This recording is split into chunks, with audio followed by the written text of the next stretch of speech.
एक लड़की हॉस्पिटल में रोती हुई अंदर हॉस्पिटल में आती है और सामने से आती हुई नर्स से बोलती है, नर्स मेरे बाबा प्लीज़ आप चले ना, देखिए उनकी तबीयत बहुत ख़राब है। उसके ये कहने पर वो नर्स बोली, किधर है तुम्हारा फादर? वो देखने से एक साउथ इंडियन लेडी लग रही थी। जी वो बाहर है, आप चले प्लीज़, टैक्सी में है वो। उसके ये कहने पर नर्स ने वार्ड बॉय से कहा, स्ट्रेचर ले आओ, आए आप। ये बोलकर वो उसके साथ गई। उस लड़की ने टैक्सी खोला और एक बूढ़े आदमी को उसने देखते हुए कहा, ये रहे। नर्स ने अंदर झुक के उस बूढ़े आदमी की नब्ज चेक की और वार्ड बॉय स्ट्रेचर लेकर आया। नर्स ने बूढ़े आदमी को जल्दी से स्ट्रेचर पर लिटाया और अंदर लेकर चली गई। उसे इमरजेंसी रूम में लिटाया गया। उसके बाद नर्स ने उस लड़की से कहा, तुम एक काम करो, हम डॉक्टर को बुला के लेकर आता है, तुम जाकर रिसेप्शन पर फॉर्म भरो और पैसे जमा कर दो। उसके ये कहने पर वो लड़की अपने आंसू पोंछते हुए वहाँ से चली गई। वो रिसेप्शन पर आई और वहाँ बैठी लड़की से बोली, फॉर्म मिलेगा? उस लड़की ने उसे फॉर्म दिया और उसने उसे भर के पैसे दिए। तो रिसेप्शन पर बैठी लड़की ने कहा, जी आपका नाम और पेशेंट का नाम? आनंद कश्यप। मैं धरा कश्यप, मैं पेशेंट की बेटी हूँ। धरा ने बिल बनाया और उसे दे दिया। धरा सब लेकर वापस से उसी रूम के पास आ गई। डॉक्टर अंदर चेक कर रहे थे। कुछ देर में डॉक्टर बाहर आए तो उसे देखकर डॉक्टर ने कहा, आप मेरे साथ आएँ। ये बोलकर वो आगे आगे चल दिए और धरा उसके पीछे। डॉक्टर अपने केबिन में आए तो धरा ने उनसे कहा, सर मेरे बाबा ठीक तो है ना? डॉक्टर ने कहा, देखो बेटा, आपके पापा के कुछ टेस्ट करने होंगे और जब तक टेस्ट होते हैं और रिपोर्ट आती है आप प्लीज़ इन्हें यहीं रखें, बाकी अभी वो ठीक है। हमने उन्हें इंजेक्शन दिया है, कुछ वक्त में होश आ जाएगा। ये कहते हुए उन्होंने अपने सामने रखे पेपर पर कुछ लिख के दिया और बोले, ये टेस्ट है और कुछ दवाइयाँ जो इन्हें देना है, मैं इन्हें वार्ड में शिफ्ट कर रहा हूँ। ये सुनकर धरा ने पेपर लिया और थैंक यू कहकर बाहर निकल आई। वो गई, उसने रिसेप्शन पर टेस्ट के लिए पैसे दिए और बिल बना के मेडिकॉज की शॉप पर जाकर दवा ली और वापस आ गई। तब तक उसके फादर को रूम में शिफ्ट किया गया था। वो आकर उनके पास बैठी और उनका हाथ पकड़े रोए जा रही थी। कुछ देर बाद उसके बाबा को होश आया तो उसने कहा, बाबा आप ठीक हो ना? आनंद जी ने उसे देखते हुए कहा, हाँ मेरी बच्ची, मैं ठीक हूँ, आप इतना परेशान मत हो, आप अभी आपके बाबा बहुत स्ट्रांग है। ये कहते हुए उन्होंने उसके हाथों को थाम लिया। धरा उनके सीने पर सर रखे हुई थी। आनंद जी ने कहा, आप स्कूल पढ़ाने नहीं जाएंगी? नहीं, आज हम यहीं रहने वाले हैं आपके पास, आप आराम करें। उसके ये कहने पर आनंद जी आराम से लेटे रहे। जब उनकी आंख लग गई तो धरा बाहर निकल आई और अपना फ़ोन निकाल के अपने स्कूल फ़ोन करके आज ना आने को कह दिया। उसने घर पर फ़ोन किया तो उसकी काम वाली ने उठाया। उसने कहा, जी दीदी साहब कैसे हैं? धरा ने कहा, सुमन बाबा को यहीं कुछ दिन रखना होगा, आप एक काम करें, दलिया बना के ले आएँ और कुछ फल लेते आना। ये बोलकर उसने फ़ोन रख दिया। जब वो वापस रूम में आई तो देखा कि वही साउथ इंडियन नर्स रूम में थी और उसके बाबा के मशीन को चेक करके रिपोर्ट बना रही थी। नर्स ने धरा को देखकर कहा, तुम्हारा और कोई नहीं है क्या? उनको फ़ोन करके बुला लो, तुम सुबह से इधर को ही है, जाओ घर फ्रेश होकर आ जाओ। उसकी बात पर वो सोचने लगी। उसने कहा, नहीं अभी कोई नहीं है, पर मैंने अपने घर काम करने वाले को बुलाया है, वो आ जाए तो मैं कुछ देर के लिए होकर आ जाऊंगी। नर्स उससे बोली, तुम चिंता मत करो, तुम्हारा फादर ठीक हो जाएगा। काफ़ी पिएगा? मैं भेजे तुम्हारे लिए? उसकी बात पर धरा ने हल्के से मुस्कुरा के हाँ कह दिया। नर्स उसकी बात पर मुस्कुरा के उसे देखकर चली गई। एक कैंटीन का लड़का उसे कुछ देर में कॉफ़ी दे गया। 11 बजे तक सुमन भी चली आई। उसे सब समझा के धरा घर चली गई। धरा घर आई तो देखा घर साफ था। सुमन अपना काम करके गई थी। घर पर रखा फ़ोन बजे जा रहा था क्योंकि धरा का फ़ोन ऑफ हो गया था। वो गई, फ़ोन उठाई और धीरे से बोली, हेलो। उधर से एक लड़के की आवाज़ आई, धरा कहाँ हो तुम? फ़ोन भी बंद आ रहा है तुम्हारा, बाबूजी कहाँ हैं? ये धरा के बड़े भाई सोम कश्यप जी थे जो दिल्ली में सरकारी नौकरी करते थे। धरा ने उनकी बात पर कहा, भैया बाबा की तबीयत ख़राब है, वो हॉस्पिटल में है, डॉक्टर ने कुछ टेस्ट करने के लिए कहा है। उसके भैया ये सुनते ही बोले, क्या अभी कैसे हैं? ठीक है ना वो? हाँ अभी ठीक है, टेस्ट के बाद ही डॉक्टर बोले हैं कुछ बता सकते हैं भैया, अगर आप। उसने ये कहा ही था कि उसके भैया ने कहा, धरा कुछ ज़रूरत हो तो बता देना, मुझे अभी जाना होगा मेरे ऑफिस, जाने का वक्त हो रहा है, मैं शाम को फ़ोन करता हूँ। ये बोलकर उसने फ़ोन रख दिया। उसने फ़ोन रखकर अपनी बगल में खड़ी पत्नी से कहा, पिताजी भी फिर बीमार हैं, अब पता नहीं क्या हो गया है। अजी कुछ नहीं जी, बस अब फिर से पैसे चाहिए होंगे। पिछली बार भी तो देखा नहीं था, पूरे 25,000 लिए थे। इस बार रहने दो, धरा भी सरकारी नौकरी करने लगी है तो कमाती अच्छा होगी और उस पर ट्यूशन भी लेती है। काम पर जाएं आप, ले टिफ़िन लें। ये बोलकर उसने उसका बैग और टिफ़िन दिया। सोम चला गया। बड़ी भाभी ने छोटी भाभी के घर भी फ़ोन करके उन्हें भी भड़का दिया था। धरा के 2 बड़े भाई और एक बड़ी बहन थी। धरा सबसे छोटी थी। अपने घर में 2 साल ही हुआ था कि उसकी सरकारी नौकरी लगी थी। आनंद जी पहले पढ़ाया करते थे, पर जब धरा की नौकरी लगी तो उसने अपनी जिद पर उनसे रिटायर लेने को कह दिया था। इसलिए आनंद जी उसके साथ ही शिमला में अकेले रहते पर खुश रहते थे। धरा के दोनों भाई बहुत लालची और बेमतलबी थे, पर उसकी बड़ी बहन सुधा बहुत ही अच्छी थी, लेकिन उसके ससुराल वाले बहुत ख़राब थे। ये बात आनंद जी को पता था, लेकिन सुधा ने नहीं कही थी, पर ये बात वो समझ गए थे। सुधा कनाडा में रहती थी, बहुत कम ही मिलना होता था उसका उन सब से। धरा ही थी एक आनंद जी के लिए जो उनकी परवाह भी करती और उनके साथ रहती थी। धरा उनके लिए किसी बेटे से कम नहीं थी, पर आनंद जी जानते थे कोई कितना एक जवान लड़की को घर में रख सकता था, इसलिए वो धरा के लिए लड़का खोज रहे थे, पर अभी तक धरा लायक कोई लड़का नहीं मिला था। धरा दोपहर में तैयार होकर वापस हॉस्पिटल चली गई। वो जब गई तो उसने देखा आनंद जी सो के उठ गए थे और आराम से बैठे हुए दलिया खा रहे थे। आनंद जी ने उसे देखकर कहा, आ गई आप, कुछ खाया आपने? धरा ने उन्हें पानी दिया और उनके गालों पर लगे दलिए को नैपकिन से साफ करते हुए कहा, जी खाया, आप लाएं हम खिला दें? ये कहते हुए उसने प्लेट लिया और खिलाने लगी। उसने सुमन से कहा, सुमन कल से आप सुबह आना और काम करके खाना बना के चली आना, बाकी मैं देख लूँगी। जब तक बाबा यहाँ हैं तब तक ऐसे ही चलेगा। सुमन ने कहा, अरे दीदी तुम चिंता मत करो, हमारे घर में कौन है जो है पूछेगा। आप यहाँ देखो, घर देखने के लिए हम हैं, आप सब कैसे देख सकती हैं? आप टेंशन मत लो, सुमन है ना, सब बांट लेगी। आप बस आराम से बाबूजी को देख लो। ये कहते हुए उसने टिफ़िन बंद किया और सब रख ली बैग में। धरा आनंद जी को खाना खिला के बाकी सब सुमन को दे दी और घर जाने को बोल दिया, क्योंकि शाम हो रही थी और बर्फ़ गिरने का डर था। सुमन भी सुबह आने को बोलकर चली गई थी। धरा वहीं आनंद जी के पास बैठी हुई थी। आनंद जी ने उससे उसके भाइयों के बारे में पूछा तो धरा बोली, सोम भैया और विक्रम भैया दोनों ने फ़ोन करके पूछा था, सुने तो बोले आ जाऊं, तो मैंने मना कर दिया, कहा कि मैं हूं ना, कोई ज़रूरत हुई तो बता दूंगी। ये कहते हुए उसने उन्हें दवा दी। आनंद जी ने दवा खा के कहा, पता है मुझे क्या बोले होंगे वो दोनों, मुझसे झूठ मत बोल, 6 साल से शादी के बाद दोनों ने आना छोड़ दिया और उसके बाद राखी पर भी तेरे साथ राखी बंधाने नहीं आए, और ऐसे भाइयों की तू तरफदारी कर रही है। बेटा हम सब जानते हैं, इसलिए हमसे झूठ मत बोलो। ये कहते हुए वो खांसने लगे तो धरा उनकी पीठ चलाते हुए बोली, बाबा आप शांत हो जाओ, क्या ज़रूरत है ये सब सोचने की, आप लेट जाओ। ये कहते हुए उसने उसे सुला दिया। उन्हें सुलाने के बाद वो धीरे धीरे उनके सर पर हाथ फेरती रही। नर्स उसने हार्ट बीट देखा और बाकी सब चेकअप करके वो बोली, अभी सब ठीक है, तुम यहीं रुकेगा? उसके ये पूछने पर वो बोली, जी मैं यहीं रहूँगी। ठीक है, बगल के बेड को तुम चाहो तो यूज़ कर सकता है, अभी कोई और पेशेंट नहीं है, अगर रात में आया तो देखते हैं। वैसे तुमने उस रूम से यहाँ को काय को शिफ्ट करवाया? ये कहते हुए वो उससे देखे जा रही थी।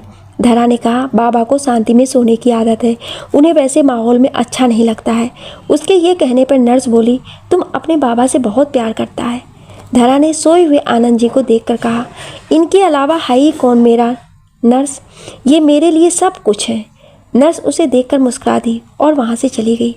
उसके जाने के बाद धरा बेड पर ना बैठकर वहीं रखे सोफे पर बैठ गई। बाहर ठंड बढ़ रही थी।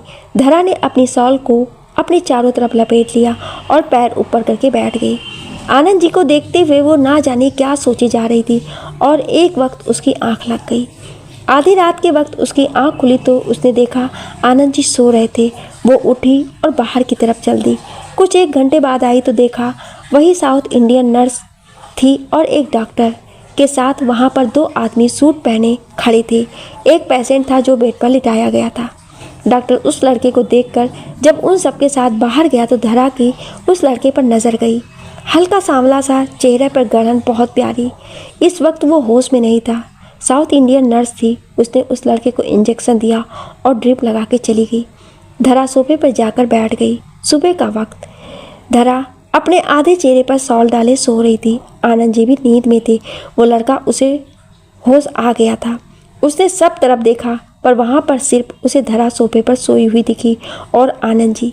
तभी नर्स के साथ उस लड़के के आदमी लोग आए। एक आदमी ने उसे देखते हुए कहा, सर अभी आप कैसे हैं? उस लड़के ने कहा, गुड, चले यहाँ से। ये कहते हुए वो उठने लगा तो उसके आदमी ने कहा, सर प्लीज़ आपको कुछ दिन यहाँ रहना होगा। आपकी तबीयत ठीक नहीं है। प्लीज़ आप मेरी इतनी सी बात मान जाएं। प्लीज़, पागल हो तुम? मेरी इतनी सारी मीटिंग्स हैं और बहुत कुछ करना है मुझे, और तुम मुझे हॉस्पिटल के बेड पर आराम करने के लिए कह रहे हो। उसकी इस बात पर वो दोनों आदमी सर झुका के खड़े थे। उसकी आवाज़ से धरा की नींद खुल गई थी। वो उठी तो उसकी चूड़ी की खनक और पैरों में पहनी पायल ने आवाज़ किया तो उस लड़के का ध्यान बोलते हुए उस पर आकर्षित हुआ, लेकिन उसके आदमियों के खड़े होने की वजह से वो उसे दिख नहीं रही थी ठीक से। धरा उठी और वहाँ से बाहर की तरफ निकल गई। उसके जाने के बाद वही साउथ इंडियन नर्स वापस आई। उसने उस लड़के को ज़ोर ज़ोर से बात करते हुए सुना था। वो बोली, तुमको दिखाई नहीं देता?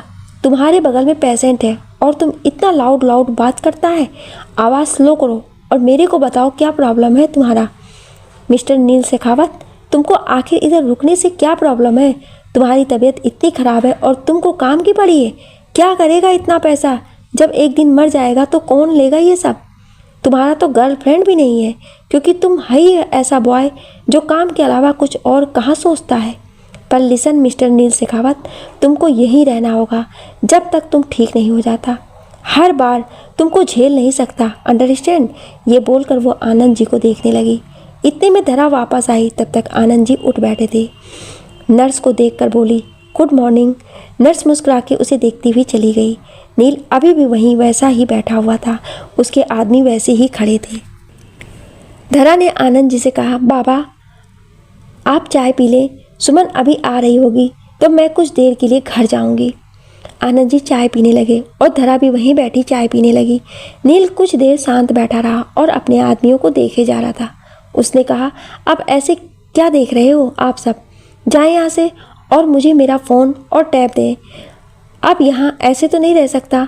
उसके कहने पर उसके आदमी ने उसे दोनों दिया और बाहर चला गया। धरा उसकी बात सुन रही थी या नहीं ये कहना मुश्किल होगा। उन दोनों के बीच इस वक्त एक सफ़ेद रंग का पर्दा था जिससे वो एक दूसरे को नहीं देख सकते। धरा ने आनंद जी को उठाया और उन्हें ब्रश करवाया और पानी गर्म करके खुद उन्हें स्पॉन्ज दिया। उसके बाद उन्हें रेडी करके वो बैठ गई। आनंद जी ने कहा, स्कूल जाएगी आप बेटा? हाँ जाऊंगी बाबा, आधे दिन में आ जाऊंगी। ये कहते हुए वो उनके कपड़े एक दूसरे बैग में रख रही थी। इतने में सुमन आ गई। सुमन ने कहा, दीदी नमस्ते। जाओ आप, मैं हूँ अब यहाँ पर। आपके लिए स्कूल से फ़ोन आया था, मैंने बता दिया था तो प्रिंसिपल साहब बोले अगर आपको आज भी छुट्टी चाहिए तो ले सकती हैं। धरा ने कहा, नहीं सुमन, हमें स्कूल जाना होगा। आप बाबा के साथ रहें, मैं आधे दिन में वापस आ जाऊंगी और कुछ मसाले वाला खाना मत देना, मैं आ जाऊंगी। ये कहते हुए वो जाने लगी और 2 कदमों के बाद बोली, थैंक यू सुमन। अरे क्या दीदी, आप भी सिर्फ बोलने को दीदी नहीं कहते हैं आपको। अरे सच का दीदी माना है। मेरा मर्द बाहर खड़ा है, आपको वो घर छोड़ देगा और स्कूल भी जाए वरना लेट हो जाएगा। उसके कहने पर वो चली गई। नील उसे देखना चाहता था लेकिन उसके बाल एक तरफ थे जो उसके चेहरे को छुपा रहे थे। दोपहर का वक्त। सुमन वहीं आनंद जी के पास थी। धरा अंदर आने लगी तो नील की नज़र उसके पायल की आवाज़ से उस पर गई। उसने धरा को देखा और उसका थका सा चेहरा, सुर्ख गुलाबी होंठ और सर्दी की वजह से लाल हो गए उसके गाल। एक तरफ से देखने में उसे धरा कुछ अच्छी लगी थी। धरा आई तो सुमन से उसने कहा, बाबा ने खाना खाया था? जी दीदी, आपने खाया कुछ? सुमन के सवाल पर वो कुछ बोल पाती उससे पहले ही एक नर्स आई और उससे बोली, आपको डॉक्टर साहब ने बुलाया है, रिपोर्ट आ गई है आपके फादर की। उसके कहने पर धरा सुमन को बैठने को बोलकर वहाँ से चली गई। धरा डॉक्टर के पास आई और उनसे बोली, गुड आफ्टरनून डॉक्टर, क्या है बाबा की रिपोर्ट में, सब ठीक है ना? आप बैठ जाएं मिस कश्यप। उसके कहने पर धरा बैठ गई। डॉक्टर ने रिपोर्ट देखते हुए कहा, देखें आपके बाबा को ब्लड कैंसर हो गया। और वो जिस स्टेज पर है वो अभी लास्ट पर पहुंच रहा है, लेकिन हम एक कोशिश कर सकते हैं। इसके एक बार के प्रोसेस में कम से कम 20 से 30 लाख का खर्चा होगा। आप सोच के बता दें तो कल से हम शुरू कर दें और तब तक उन्हें यहीं रखें। धरा रिपोर्ट लेकर धीरे कदमों के साथ उठकर वहाँ से बाहर आई और हॉस्पिटल के सामने वाले छोटे से बगीचे में आकर बैठ गई। उसके हाथ में रिपोर्ट थी और आंखों में आंसू था। वो बैठी हुई सोचे जा रही थी, तभी उसका फ़ोन बजा। उसने देखा सुधा दीदी का कॉल था। उसने अपने आंसू जल्दी से साफ किए और फ़ोन उठाकर बोली, हाँ दीदी, कैसे हो आप? उधर सुधा ने कहा, मैं ठीक हूँ छोटी, लेकिन आप कैसे हो? बाबा वो कैसे हैं? सुना है वो हॉस्पिटल में है, क्या हुआ उन्हें? धरा ने कहा, कुछ नहीं दीदी, बस थोड़ा तबीयत खराब थी, लेकिन अभी ठीक है। आप और जीजा जी वहाँ ठीक है ना? हाँ हम ठीक हैं, सब बढ़िया है यहाँ पर। पहले आप सच कहें, क्या बात है छोटी? आपका गला भारी लग रहा है, क्या बात है? बताओ, मेरी कसम।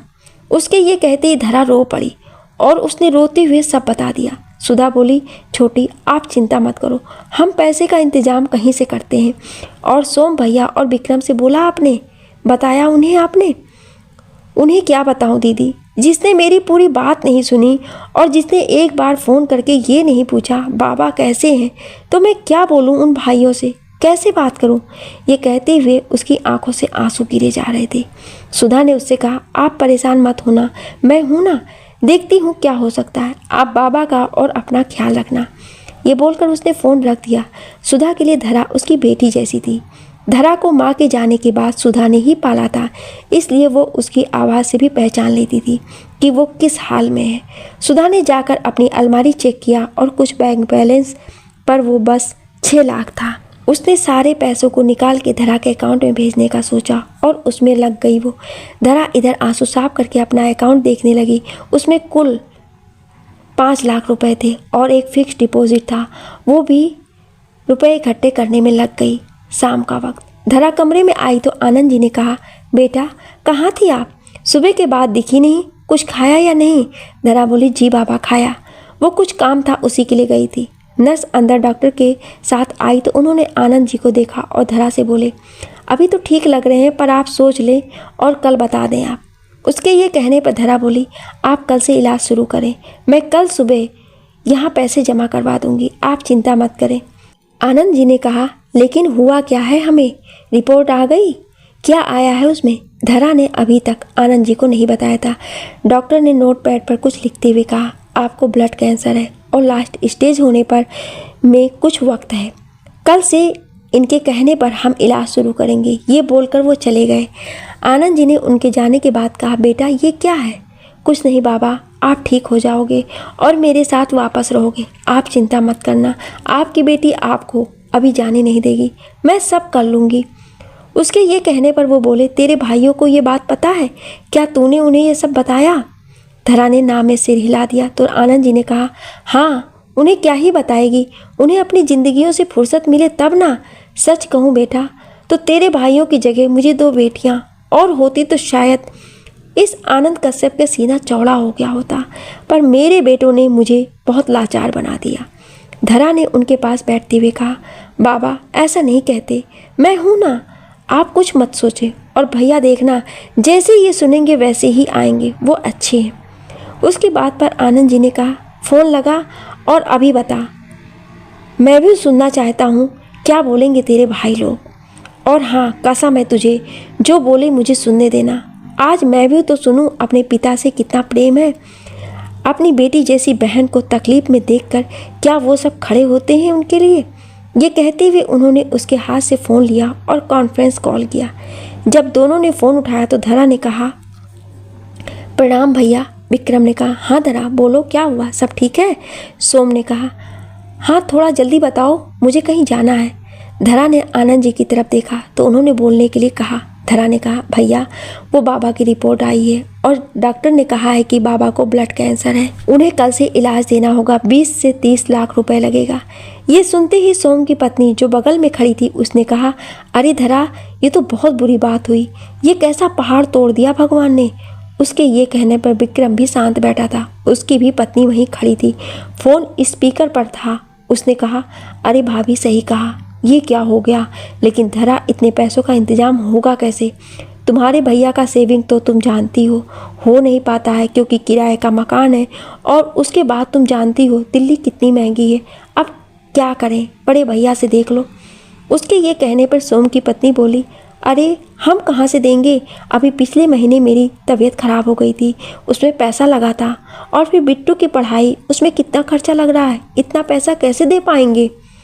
उसके ये कहने पर आनंद जी ने कहा, तुम लोगों से पैसे लेने से अच्छा है ये आनंद कश्यप मर जाए, और हाँ, आज से अभी से आप दोनों हमारे लिए मर चुके हैं, इसलिए दोबारा कभी अपनी शक्ल मत दिखाना। ये बोलकर उन्होंने फ़ोन कट कर दिया। धरा उनके सीने पर सर रख के बोली, आप शांत हो जाओ बाबा। आनंद जी ने उसके सर पर हाथ फेरते हुए कहा, तेरी माँ कहती थी बेटे बुढ़ापे का सहारा होते हैं, लेकिन आज लग रहा है झूठ कहती थी। मेरी तो बेटी ही 100 बेटों के बराबर है, उसने हमेशा मुझे नहीं छोड़ा, पर अब और नहीं। बेटा, मेरा ये ATM कार्ड है, आप ले जाओ और जाकर उसमें कुछ पैसे हैं उसे निकाल लो। धरा ने कहा, नहीं बाबा, हमने पैसों का इंतज़ाम कर लिया है, कुछ पैसे दीदी ने भेजा है, कुछ मेरे पास था, तो हमने सब कर लिया है, आप चिंता मत करो। उसके ये कहने पर आनंद जी उसे देखे जा रहे थे। धरा वहाँ से उठकर बाहर की तरफ जाने लगी तो सामने से आ रहे नील से टकरा गई। नील ने उसे पकड़ा और उसके चेहरे की तरफ देखने लगा तो उसने देखा आंसुओं में भरी आंखें, गाल आंसुओं से भीगे हुए, और चेहरे पर वही थकान जो दोपहर में थी। धरा संभाल के खड़ी हुई और अपनी शॉल ठीक से कंधे पर रखते हुए वहाँ से निकल गई। नील उसे जाते हुए देख रहा था। वो अंदर आया तो देखा कि आनंद जी कहाँ से जा रहे थे, पर कोई नर्स उनके पास नहीं था। वो पहले सोचे, उसके बाद उनके पास गए और बगल में रखा पानी उन्हें देते हुए बोले, सर ये ले। पानी देते हुए उसने उनका पेट सहलाया और आनंद जी ने पानी लेकर पिया। उनकी खांसी शांत हुई तो उसने ग्लास लेकर रख दिया। आनंद जी ने उसे देखकर कहा, थैंक यू बेटा। नील शेखावत, आप मुझे नील बुला सकते हैं। उसकी बात पर आनंद जी अपना चश्मा लगा के उसे देखते हुए बोले, आप वो मशहूर बिजनेसमैन है ना जिसने मुंबई और दिल्ली के बाद यहाँ पर भी अपना बिजनेस चला लिया है। नील ने कहा, जी मैं वही नील शेखावत हूँ। आप आनंद कश्यप नाम सुना था डॉक्टर से, वैसे आपको हुआ क्या है? आपकी बेटी, वो मैंने देखा, वो रोते हुए गई है। डोंट माइंड, नहीं बताना आपको तो कोई बात नहीं। ये बोलकर वो अपने बेड पर बैठ गया। आनंद जी ने कहा, मुझे ब्लड कैंसर है, आज ही पता चला है। आनंद जी ये कहते हुए ना जाने क्यों नील को सब बता दिए। नील भी बहुत ध्यान से सुने जा रहा था। ना जाने इस एक पल में क्या था जो दोनों एक दूसरे की बात सुन रहे थे। नील ने भी उसे अपने बारे में बताया, पर उतना नहीं जितना आनंद जी ने बताया था। लेकिन आनंद जी और नील के बीच अनजाने में एक रिश्ता बन गया था। धरा जब रात में आई तो देखा आनंद जी बेड पर बैठे थे और नील उनके सामने अपने बिस्तर पर। दोनों के बीच में टेबल रखा था और उस पर टैब। उसने आगे बढ़ के देखा तो दोनों ऑनलाइन चेस खेल रहे थे। धरा ने कहा, बाबा खाना। उसके ये कहते ही आनंद जी ने टैब में देखते हुए कहा, अभी रुको, आप खाना निकालो, हम बस इन्हें हरा के खाते हैं। मिस्टर कश्यप से नील शेखावत, मुझे हराने वाला पैदा नहीं हुआ। ये कहते हुए उसने अपनी चाल शुरू की और धरा नर्स को देख रही थी जो नील का खाना लेकर खड़ी थी। नील का आदमी भी आ गया पर वो साइड में खड़ा रहा, उसने कुछ बोला नहीं। धरा ने प्लेट में खाना निकाला और उसे लेकर खड़ी हो गई। उसने बहुत ध्यान से देखा और आगे बढ़ के आनंद जी की चाल पर उसने चल दिया और चलते हुए बोली, चेकमेट, अब चले खाना खाएं। उसके ये करते ही नील के साथ उसका आदमी और आनंद जी भी उसे देखने लगे। नर्स ने कहा, लो तुमको चेकमेट देने वाली आ गई, तुम भी खाना लो और खाओ, मेरे को जाना भी है, जल्दी करो तुम। ये कहते हुए उसने नील को खाना दिया, लेकिन नील ने खाना ना लेकर धरा से बोला, ये कैसे किया तुमने, मुझे हरा दिया, ये कैसे? धरा ने उसकी तरफ बिना देखे कहा, खुश हो जाएं आप मिस्टर शेखावत जी, आप एक नेशनल चेस प्लेयर से हारे हैं। ये कहते हुए उसने अपने बाबा को पानी दिया। नील ने नर्स से खाना लिया और खाना देखकर कहा, नर्स ये क्या है? आपको पता है ना मैं ये नहीं खा सकता, इसमें स्वाद नहीं है, तुम्हारे लिए अलग से कुछ नहीं मिलेगा, इसलिए यही खा लो, पर बाहर का कुछ नहीं मिलेगा। ये कहते हुए उसने नील को पानी दिया। नील ने खाना वहीं रखा और बोला, मैं नहीं खाने वाला, मुझसे नहीं खाया जाएगा। नर्स कुछ बोलती उससे पहले ही धरा ने उसके सामने से प्लेट उठाकर अपने साथ लाया खाना उसे देते हुए बोली, ये मेरे घर का खाना है, आपने मेरे बाबा को कुछ पल की खुशी दी, इसके लिए खा ले। ये कहते हुए उसके चेहरे पर कोई भाव नहीं था। नील ने उससे कुछ कहा नहीं और प्लेट लेकर जैसे एक बाइट खाया तो उसे अच्छा लगा। उसने खा के प्लेट अपने आदमी को दे दिया। धरा ने आनंद जी को दवा दी और उन्हें सुला दिया। धरा उन्हें लेटाकर बाहर चली गई। नर्स वहीं बैठी रही। नील अपने आदमी से बात करने के लिए बाहर निकल गया। आनंद जी की आंख लग गई। नील बात करते हुए अपने आदमी के साथ जब बाहर आया तो देखा धरा वहीं सामने बेंच पर बगीचे में बैठी थी। बाहर इतनी ठंड थी पर उसे जैसे फर्क ही नहीं पड़ रहा था। नील वहीं खड़ा हुआ धरा को देखे जा रहा था। धरा कुछ देर वहीं बैठी रही, फिर वहां से उठकर चली गई। नील जब अपने रूम में वापस आया तो देखा धरा सोफे पर सर पीछे टिका के आंखें बंद करके बैठी हुई थी। आनंद जी सो चुके थे। नील भी आकर लेट गया। सुबह का वक्त। आज सुबह सुमन जल्दी आई थी और उसके आने पर धरा घर चली गई थी। नील की आंख खुली तो धरा वहाँ नहीं थी। आनंद जी चाय पी रहे थे। उन्होंने नील को जगह देखा तो उससे बोले, चाय पियोगे नील? नील ने कहा जी। उसने इतना बोला ही था कि आनंद जी ने कहा, सुमन एक कप चाय नील को दे दो। सुमन ने उसे भी ग्लास में चाय दिया और नील पीने लगा। इधर धरा पैसा लेकर आई और रिसेप्शनिस्ट से बोली, आज से मेरे बाबा का इलाज शुरू होगा, उसके लिए पैसे भरने थे। रिसेप्शनिस्ट ने पूछा, क्या नाम है पेशेंट का? जी आनंद कश्यप। उनके ये कहने पर रिसेप्शनिस्ट ने देखकर कहा, मैडम आपके पापा के पैसे तो जमा हो गए हैं। उसके ये कहने पर धरा ने कहा, जमा हो गए, लेकिन किसने किया है? तभी पीछे से किसी ने कहा, वो कल चैरिटी के लिए कोई आया था तो उसने किया, नाम बताने को मना किया है उसने। धरा ने पीछे मुड़ के देखा तो वही साउथ इंडियन नर्स खड़ी थी। धरा ने कहा, कौन था वो? यहाँ चैरिटी करने वाला नाम नहीं बताता है, और बताए भी तो हम वो नाम किसी को नहीं बताते जब तक वो ना कहे। वैसे भी इस हॉस्पिटल में हर महीने कोई ना कोई आता है ये सब करने। तुम आराम से रहो और जल्दी से अपने फादर को रेडी करो, कुछ देर में इलाज शुरू होगा उनका। ये बोलकर वो चली गई।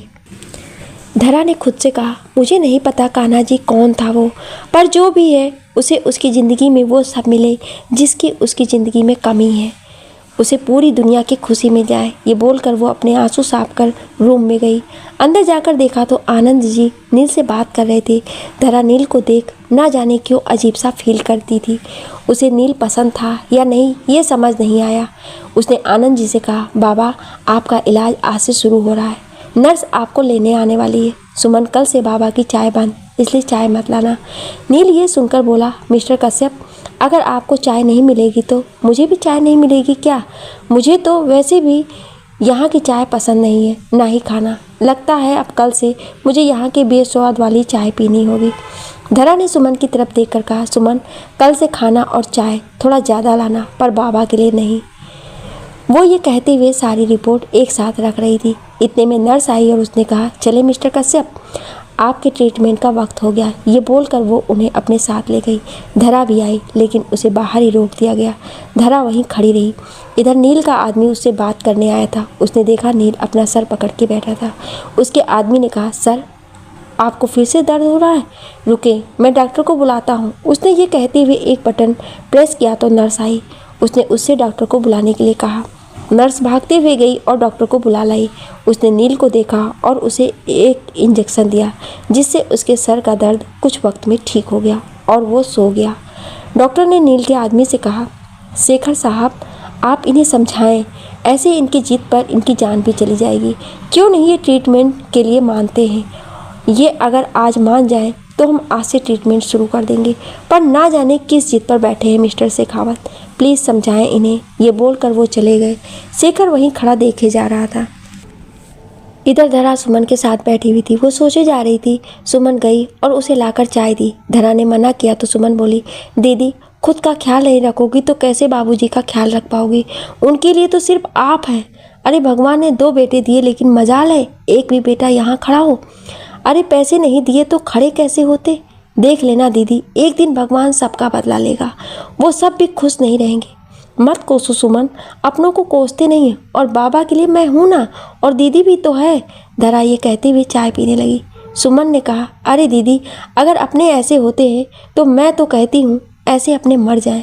बताओ एक बाप मरने की हालत में है और इन बेटों को जरा सा ना हुआ कि आके देख जाए। कसम से अच्छा हुआ मेरी कोख ने बेटी को जन्म दिया। कम से कम अफसोस तो न रहेगी कि ऐसा बेटा पैदा किया था। पर आप चिंता मत करना दीदी, ईश्वर सब ठीक करेगा, बाबूजी ठीक हो जाएंगे। ये कहते हुए वो उसे देखे जा रही थी। दोपहर का वक्त, नील को होश आ गया था। उसने देखा आनंद जी बेड पर लेटे हुए हैं पर होश में नहीं है। धरा उनके पास उनका हाथ पकड़े बैठी थी। सुमन भी वहीं सोफे पर बैठी हुई थी। नील ने धरा से पूछा, सर ठीक है? धरा ने सिर्फ हाँ में जवाब दिया। नील वापस से शांत बैठ गया। उसने अपना टैब ऑन किया और उसमें कुछ देखने लगा।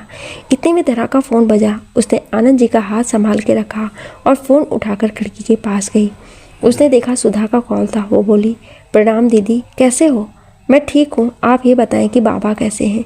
उनका इलाज शुरू हो गया है? पैसे वो कहाँ से आए? भैया ने दिया या छोटे ने? सुधा के ये पूछने पर धरा ने आनंद जी को देखते हुए कहा, नहीं दीदी, किसी ने नहीं दिया है, पर एक फरिश्ता आया था जिसने हमारी मदद की है।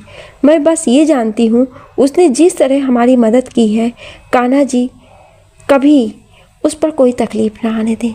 आप फिक्र मत करना दीदी, मैं हूँ यहाँ पर, आप अपना ख्याल रखें बस। सुधा ने कहा, आप मेरी चिंता मत करना, मैं यहाँ ठीक से हूँ। आप बाबूजी और खुद का ख्याल रखिए, मैं बाद में कॉल करती हूँ। ये बोलकर उसने फ़ोन रख दिया। धरा को देखकर कोई भी कह सकता था कि उसे कितना थकान होगा। सुमन ने कहा, दीदी आपने सुबह से कुछ नहीं खाया है, जाकर कुछ खा लें, या कहें मैं खुद ले आऊँ। उसके ये कहने पर वो बोली, नहीं आप बैठे, मैं जाकर खुद कुछ खा लेती हूँ। आपने कुछ खाया है? नहीं तो मैं ले आती हूँ। अरे नहीं दीदी, हम खा के आए हैं और आप खा लो जाकर। उसके ये कहने पर धरा चली गई। उसके जाने के बाद नील ने सुमन से कहा, आपकी दीदी हर वक्त ऐसी ही रहती हैं, बिना बोले, कम बोलने वाले। उसकी बात पर सुमन ने कहा, नहीं साहब, वो तो बहुत चहल पहल वाली लड़की हैं, बहुत बोलती हैं, लेकिन जिस लड़की ने बहुत से धोखे खाए हों, जिसने उम्मीद की हो अपनों से और उसके अपनों ने उसकी उम्मीद को तोड़ दिया हो और साथ उस वक्त छोड़ा हो जब उसे उसकी बहुत ज़रूरत हो। बाबूजी के दोनों बेटे जितने ख़राब हैं, उनकी दोनों बेटियां उतनी ही अच्छी हैं। लेकिन देखो, एक बेटे की ज़िंदगी में इतना दर्द और दूसरे की ज़िंदगी में ये सब, ना जाने भगवान क्यों अपनी आंखें बंद करके बैठा है। पर इतना पता है मुझे साहब, जिस दिन भगवान ने अपनी आंखें खोली तो फैसला होगा। नील उसकी बातें सुने जा रहा था। वक्त ऐसे ही बीत रहा था। 1 महीने होने वाला था। नील भी तब तक वहीं था। उसने भी अपना इलाज करवाना शुरू कर दिया था, पर बेमन से वो उस पर होता था कि वो इलाज के लिए जाएगा या नहीं। आनंद जी की हालत ठीक ही थी। धरा आती, पूरे दिन उनके साथ वहीं रहती, लेकिन 1 महीने में नील ने हॉस्पिटल के साथ धरा को भी परेशान कर रखा था। धरा उसके लिए घर का खाना लाती और चाय भी। आनंद जी शाम को नील के साथ चेस खेलते और उससे कुछ बातें करते थे। नील एक अच्छा लड़का था। वो इतना बड़ा बिजनेसमैन था, लेकिन उसे घमंड नहीं था। धरा की उससे बहुत कम बात होती थी, शायद ना के बराबर ही, लेकिन आनंद जी और सुमन से बहुत होती थी। 1 महीना बीत रहा था, लेकिन इस 1 महीने में ना धरा के भाइयों ने फ़ोन किया और ना ही मिलने आए थे।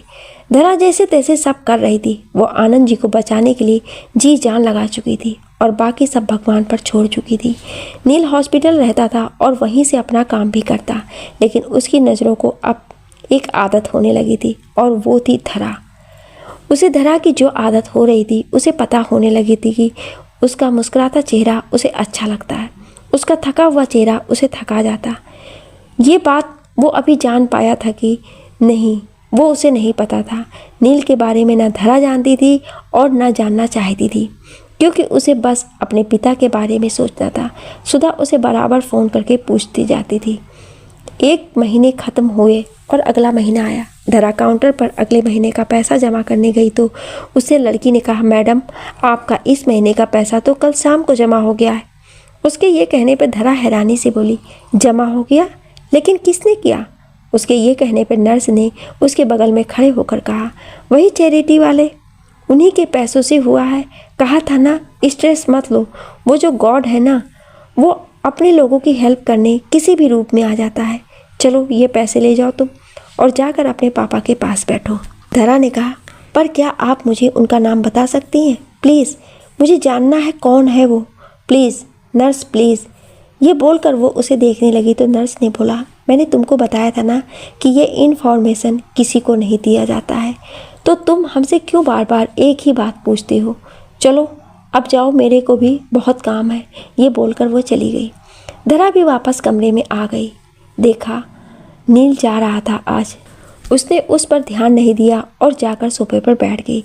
नील ने शेखर से सारा सामान ले जाने को कहा और खुद आनंद जी से मिलने के लिए रुक गया।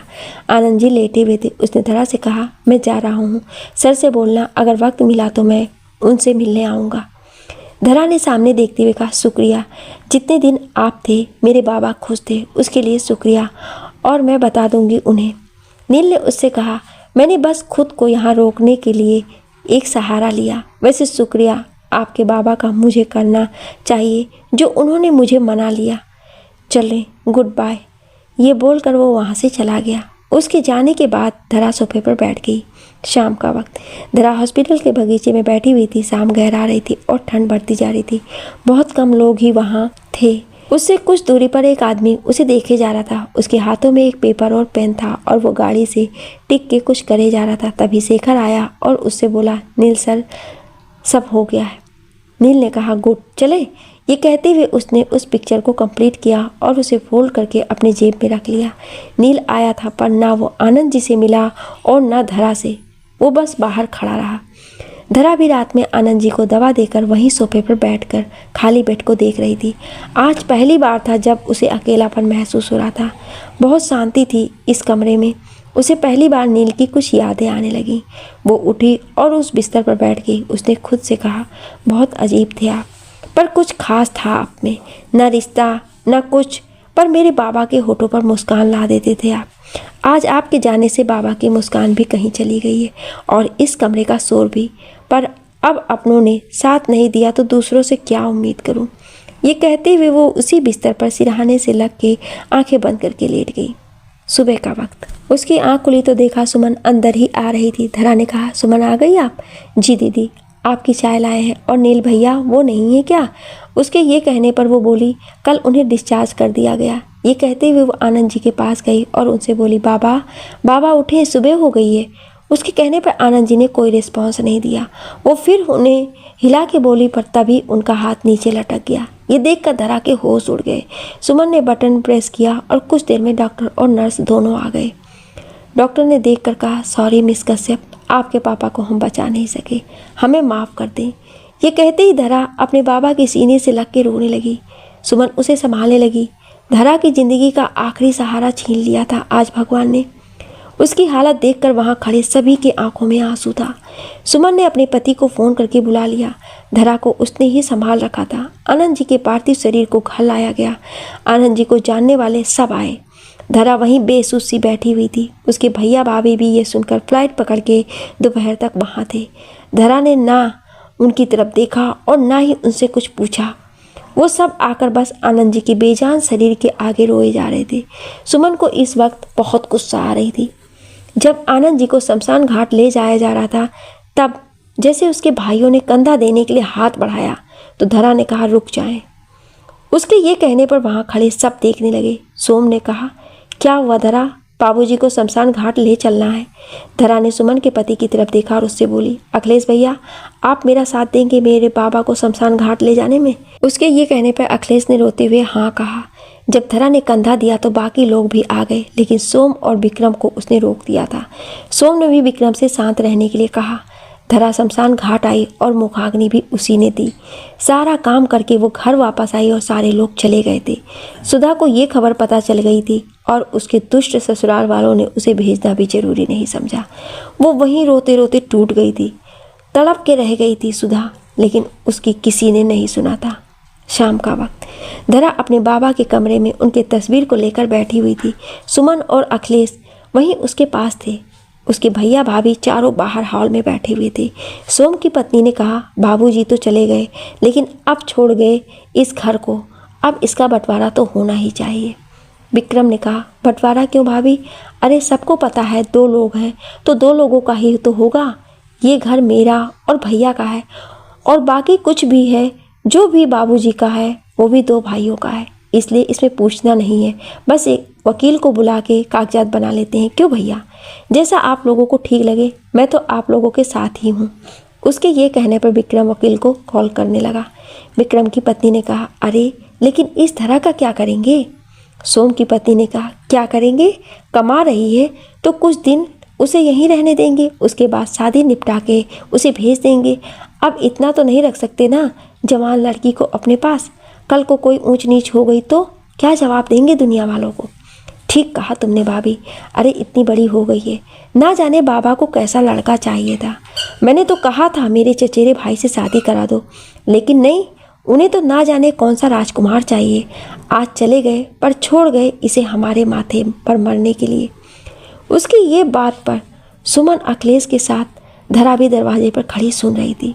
धरा को भरोसा नहीं हो रहा था ये उसके घर वाले थे, उसकी सगी भाभी थी। सुमन धरा का हाथ पकड़ के वापस कमरे में लाई और उससे बोली, दीदी बुरा मत मानना, लेकिन ऐसे घर वाले भगवान दुश्मन को ना दे। अभी बाबूजी की चिता ठीक से ठंडी भी नहीं हुई है और ये लोग, छी, कितने घटिया और गंदे लोग हैं। पर दीदी अब आपको बाबूजी कसम, जो इनके सामने आप कमज़ोर पड़ी। इस बार ना आप झुकेंगी ना आप टूटेंगी। इस बार आप इन सबको जवाब दें, समझी ना? धरा बस बेसुध सी सब सुन रही थी। रात में सबने खाना खाया पर धरा ने नहीं। सुमन और अखिलेश तो वहाँ रुकना चाहते थे, लेकिन धरा ने उन्हें भेज दिया। धरा अपने बाबूजी के कमरे में ही लेट गई थी और पता नहीं किस पहर उसकी आंख लग गई। 5 दिन बाद सुबह का वक्त। धरा सुबह उठकर नहा के स्कूल जाने के लिए रेडी हो रही थी। वो अपना सामान रख ही रही थी कि तभी उसकी बड़ी भाभी आई और उससे बोली, धरा आप स्कूल जा रही हैं, नाश्ता बना दूं? उसके ये कहने पर धरा ने बिना देखे कहा, नहीं भाभी, मुझे लेट हो रहा है। उसके ये कहने पर छोटी वाली भाभी बोली, वैसे बाबूजी के इलाज में खर्चा तो बहुत हुआ होगा। आप चिंता मत करें भाभी, आप सबको उसका बिल नहीं दूंगी, जो था मुझ तक रहेगा। ये बोलकर वो अपना बैग लेके बाहर आई तो देखा वकील साहब आए हुए थे। उसने वकील साहब को देखकर कहा, आप? जी मैं आनंद कश्यप जी का वकील हूँ।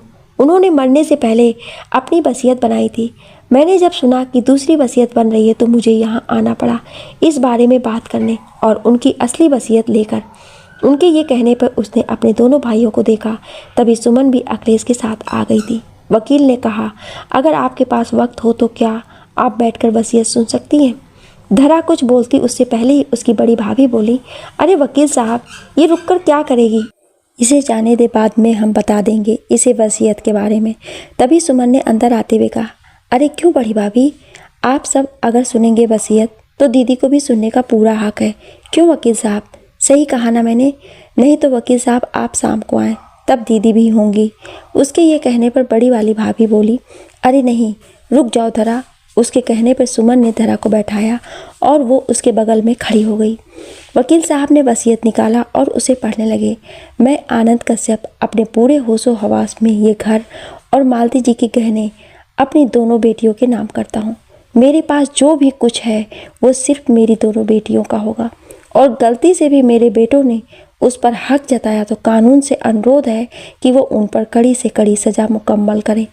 धरा बेटा, आपको मेरी कसम, अपने बाबा की आखिरी बात मान लो।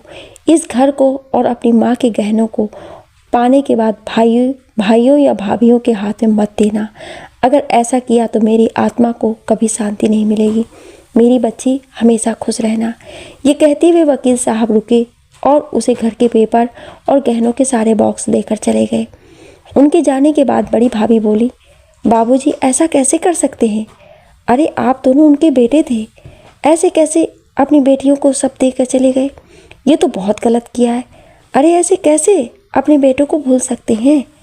धरा ने सब कुछ लिया और खड़े होते हुए बोली, मिसेस सोम कश्यप जी मेरे बाबा के बेटे थे, है नहीं? वो तो उस दिन ही मर गए थे जिस दिन अपनी पत्नियों की बातों में आकर उन्होंने मेरे बाबा को अकेला मरने के लिए छोड़ दिया था। वो कितना तड़पे, लेकिन आप सब में से कोई नहीं आया। पैसे देना छोड़े, आप सब ने तो उन्हें देखा भी नहीं, जाना भी नहीं कि कैसे हैं। एक फ़ोन नहीं किया और उनके मरते ही फ्लाइट पकड़ के चले आए क्योंकि प्रॉपर्टी और गहने चाहिए थे। अरे वो पिता रोते रोते इस दुनिया से गया। आप सब उसके अपने थे, पर आप सब ने तो परायों से भी ज़्यादा बुरा बर्ताव किया। बहुत कुछ सहा उन्होंने, पर कोई नहीं। अंत तक उनकी बेटी थी और यही बेटी आज उनकी कसम का, उनकी बात का मान रखेगी। सुमन, मेरे वापस आने तक मेरा घर इन मेहमानों से खाली हो। मैं इनकी परछाई भी अपने घर में नहीं देखना चाहती हूँ। और हाँ, इनके जाने के बाद मेरे घर को धो के गंगा जल छिड़क देना। मैं यहाँ बुरी चीज़ का वास नहीं होने दूंगी। ये बोलकर वो कमरे में चली गई और सारा सामान रखकर बाहर आई और स्कूल चली गई। उसके जाने के बाद सुमन ने कहा, अरे आप जैसे बेटों से तो बाबूजी के बिना बेटे के ही सही थे। दीदी यहाँ एक एक पैसे जोड़ रही थी और आप सब अपनी ज़िंदगी में खुश थे। उस लड़की ने रातों की नींद, दिन का सुकून सब खत्म किया और आप चैन से सो रहे थे। वो बाप बेटों की झलक देखने के लिए बैठा इंतज़ार कर रहा था और उसके बेटे आए भी तो अपनी पत्नियों के साथ, तो ये घर लेने। अरे थूकती हूँ मैं ऐसी औलादों पर जो अपने माँ बाबा के नहीं हो सके। अरे वो किसी और के क्या होंगे। पर याद रखना, बड़ी भाभी और छोटी भाभी, बुढ़ापा सिर्फ बाबूजी का नहीं आया था, आप सबका भी आएगा और आप सबकी औलादें भी बड़ी होंगी। उस दिन आप सबके कर्मों का फल आप सब भोगेंगे। जो जो दुख आप सब ने दीदी को और बाबूजी को दिया है, वो सब ऊपर बैठा हुआ वो देख रहा है। सूद समेत देगा वो सब कुछ आप चारों को। और अब मेरी दीदी के घर से आधे घंटे में निकले। मैं दीदी के आने से पहले ये घर वापस से वैसा करूँगी जैसा बाबूजी के वक्त था। उसके ये कहने पर बड़ी भाभी और बाकी सब अपने अपने रूम में जाकर बैग पैक करने लगे। वो सब बैग पैक करके आए तो बड़ी भाभी ने कहा, मैं भी देखती हूँ कैसे वो इस घर को बना के रख पाएगी। एक वक्त आएगा जब वो इस घर को छोड़ के जाएगी, तब ये घर खंडहर बन जाएगा। और हाँ, कह देना, खंडहर बस टूट के गिरने के लिए होते हैं और एक दिन उनके मलबे होते हैं।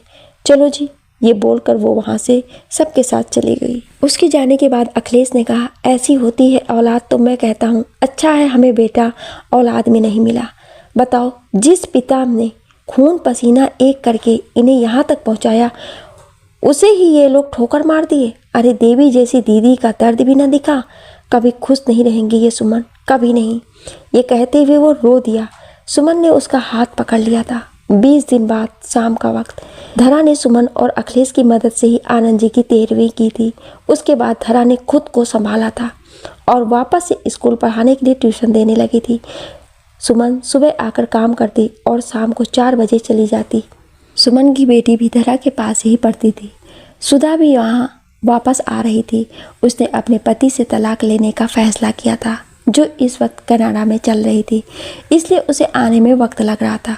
धरा सुधा की मदद के लिए यहाँ से पैसे भेजा करती थी। धरा बच्चों को पढ़ा के बस उठने ही वाली थी कि सुमन ने कहा, दीदी मैं छुटकी को लेकर जा रही हूँ। आपने मना किया था खाना बनाने को, इसलिए खाना नहीं बनाया है, पर सब्जी बना के जा रही हूँ। आपको बाकी उसके साथ जो खाना हो बना लेना।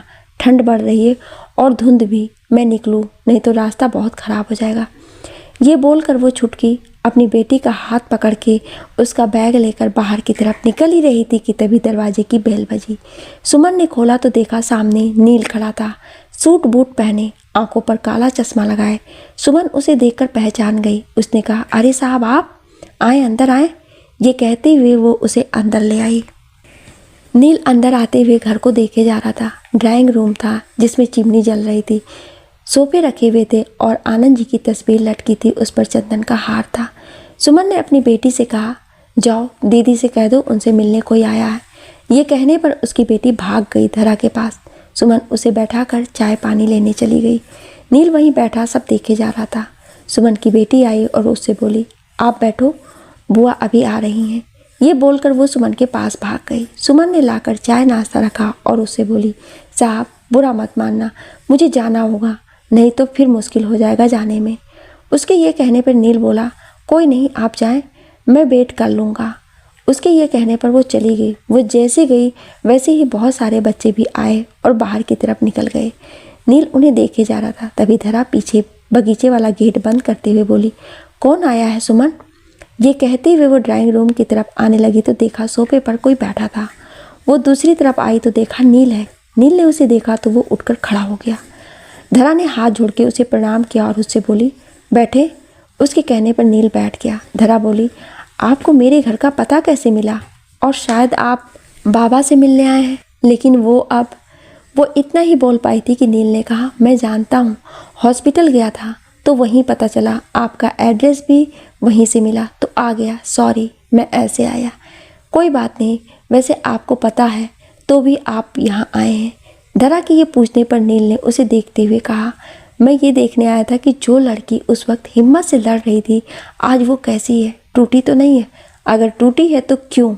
अगर नहीं तो शायद मैं गलत था कि आप कमज़ोर हैं। उसकी इस बात पर धरा ने उसकी तरफ देखा। उसे समझ नहीं आ रहा था कि आखिर एक ऐसा इंसान जो उसे बस कुछ 1.5 महीने पहले मिला था, उसके बाबा के साथ उसका उतना कोई रिश्ता नहीं था, वो घर आया और उससे ऐसी बातें कर रहा था। वो समझना चाहती थी उस लड़के को जो उसके सामने बैठा था, जिसके आंखों में उसे कुछ दिखाई नहीं दे रहा था। वो अपनी सोच में थी कि तभी नील ने कहा, मुझे भूख लगी है, कुछ मिलेगा खाने को? उसके ये कहने पर धरा जैसे सोच में बाहर आई और उससे बोली, जी क्या कहा आपने? मुझे भूख लगी है, कुछ मिलेगा खाने को? उसकी इस बात पर धरा उसे हैरानी से देख रही थी। उसने उठते हुए कहा, जी क्या खाएंगे आप? नील ने चाय सॉसर में उड़ेलते हुए कहा, आपके हाथ का कुछ भी, जो भी आप खिला दें, पर पहले चाय पिए, बहुत ठंड है और आप थकी होंगी। उसने कप वाली चाय उसे दे दिया। धरा उसे खोई हुई देखे जा रही थी। उसे ये इंसान न तब समझ आया जब वो हॉस्पिटल में था और न अब। नील ने उससे कहा, पकड़े धरा। पहली बार उसने उसका नाम लिया था। धरा को एक अजीब सा एहसास हुआ। उसने आगे हाथ बढ़ा के कप ले लिया। धरा नज़रों को नीचे किए हुए बस पी रही थी। उसने खुद से कहा, मैं एक अनजान इंसान के साथ बैठी हूँ, पर यह अनजान लगता नहीं है। ऐसा क्यों? इसके आने से मुझे डर नहीं लग रहा है, मुझ में घबराहट नहीं है, ये कैसे? यही सब सोचते हुए वो चाय ख़त्म कर रही थी। वो उठने लगी तभी लाइट चली गई। वो गिरने को हुई अंधेरे में तो नील ने उसे बढ़ के पकड़ लिया। उसने कहा, संभाल के धरा, रुके। ये कहते हुए उसने अपनी पॉकेट से लाइटर निकाल के जला दिया और उसमें उसके चमकते चेहरे को देखने लगा। धरा की निगाहें नीचे थी, पर नीचे देखे जा रही थी और नील की नज़र उसके चेहरे पर। नील ने कहा, कैंडल्स कहाँ हैं? उसके ये कहने पर धरा ने कहा, रुके, मैं लाती हूँ। ये बोलकर वो आगे चलने लगी और नील उसके पीछे। ऐसा लग रहा था जैसे नील उसे अंधेरे में भी अकेला नहीं छोड़ना चाहता था। वो उसकी परछाई बनके उसके साथ अब चलना चाहता था। धरा ने वहाँ के ड्रॉर से मोमबत्ती निकाली और उसे नील के हाथ में जल रहे लाइटर से जला के दूसरी मोमबत्ती भी जला दी। एक उसने वहीं रखा और दूसरी को अपने साथ ले ली। उसने कहा, आप बैठे, मैं कुछ बना के ले आती हूँ। नील ने उससे कहा, मैं यहाँ अकेले नहीं बैठूँगा, आप चले, मैं वहीं खड़ा रहूँगा। धरा उसकी बातों को उसे समझना चाह रही थी। वो कुछ नहीं बोली और आगे आगे चलने लगी। वो किचन में आई। उसने मोमबत्ती सेल पे रखा और अपने बालों को पीछे कर उसने शॉल बगल में रखा और साड़ी का पल्लू बगल में टाक के उसने मोमबत्ती की रोशनी में देखा तो सुमन पनीर की सब्जी बना के गई थी। उसने नील से कहा, पनीर की सब्जी है, सुमन बना के गई है, उसके साथ कुछ खाएंगे या कुछ और बना दूँ? ये कहते हुए वो फ्रिज खोल के देख रही थी। नील उसके पीछे कुछ दूर खड़ा बोला, कुछ भी बना दे, बस आपके हाथ का होना चाहिए। धरा उसकी इस बात पर थोड़ा खींच गई थी। उसने फ्रिज बंद करके कहा, मिस्टर शेखावत जी। नील ने उसे टोकते हुए कहा, नील मेरा नाम है, मेरे नाम से बुला सकती हैं आप। और हाँ, चावल बना दें आप, मैं खा लूँगा। उसके ये कहने पे धरा चावल बनाने के लिए चावल निकालने लगी। नील वहीं दूर सेल्फ से लगा खड़ा था। धरा चावल बनाने के लिए रख चुकी थी। उसने चावल रखा और खड़ी हो गई। दोनों ही खामोश खड़े थे। न धरा कुछ बोल रही थी न नील कुछ, पर नील बस उसे देखे जा रहा था। उसने सिगरेट निकाला और उसे लाइटर से जला के पीने लगा। सिगरेट पीते हुए वो धरा को देख रहा था। धरा को अब नील की नज़रें परेशान कर रही थी। उसे समझ नहीं आ रहा था कि नील ऐसे घर आया और खाना खाने की बात करा, उस पर से वो उसके साथ वही है, क्यों? ये सवाल उसके मन में था।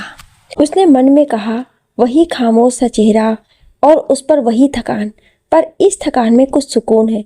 आंखों में वही खालीपन, पर कुछ वक्त से बहुत सवाल उमड़ने लगे। बहुत कुछ जानना है आपको और मुझे भी कहना है, पर कैसे ये नहीं पता। इन दिनों मेरे दिल में कुछ अजीब सा है। मैं खुद को खुद से जुदा पाता हूँ और तुमसे जुड़ा पाता हूँ। तुम्हारे इस खामोश चेहरे पर खुशी भर देना चाहता हूँ। वीरान हो चुकी जिंदगी में शोर लाने को दिल चाहता है। ये सिमटे हुए हाथों को खोल के अपने हाथों में थामने को दिल चाहता है, लेकिन क्यों? बस यही नहीं पता चलता है। ये सोचते हुए वो उसे देखे जा रहा था। धरा ने उससे कहा, रसोई में सिगरेट नहीं पीते हैं मिस्टर शेखावत, बहुत रिस्की होता है। वैसे तो ये ज़िंदगी के लिए रिस्की होता है, पर वो आपकी पर्सनल लाइफ का मैटर है। नील ने उसकी बात पर सिगरेट को सिंक के सामने किया और उस पर पानी गिरा के बुझाकर उसे बाहर फेंक दिया। धरा ने चावल बनाया और उससे बोली, आप बैठे शेखावत साहब, मैं लेकर आती हूँ। ये बोलकर वो पतीले में चढ़े चावल का पानी पूरा गिरा के उसे वापस से ढका हुआ छोड़ के कुछ देर खड़ी रही, लेकिन नील था उसे छोड़ के जा ही नहीं रहा था।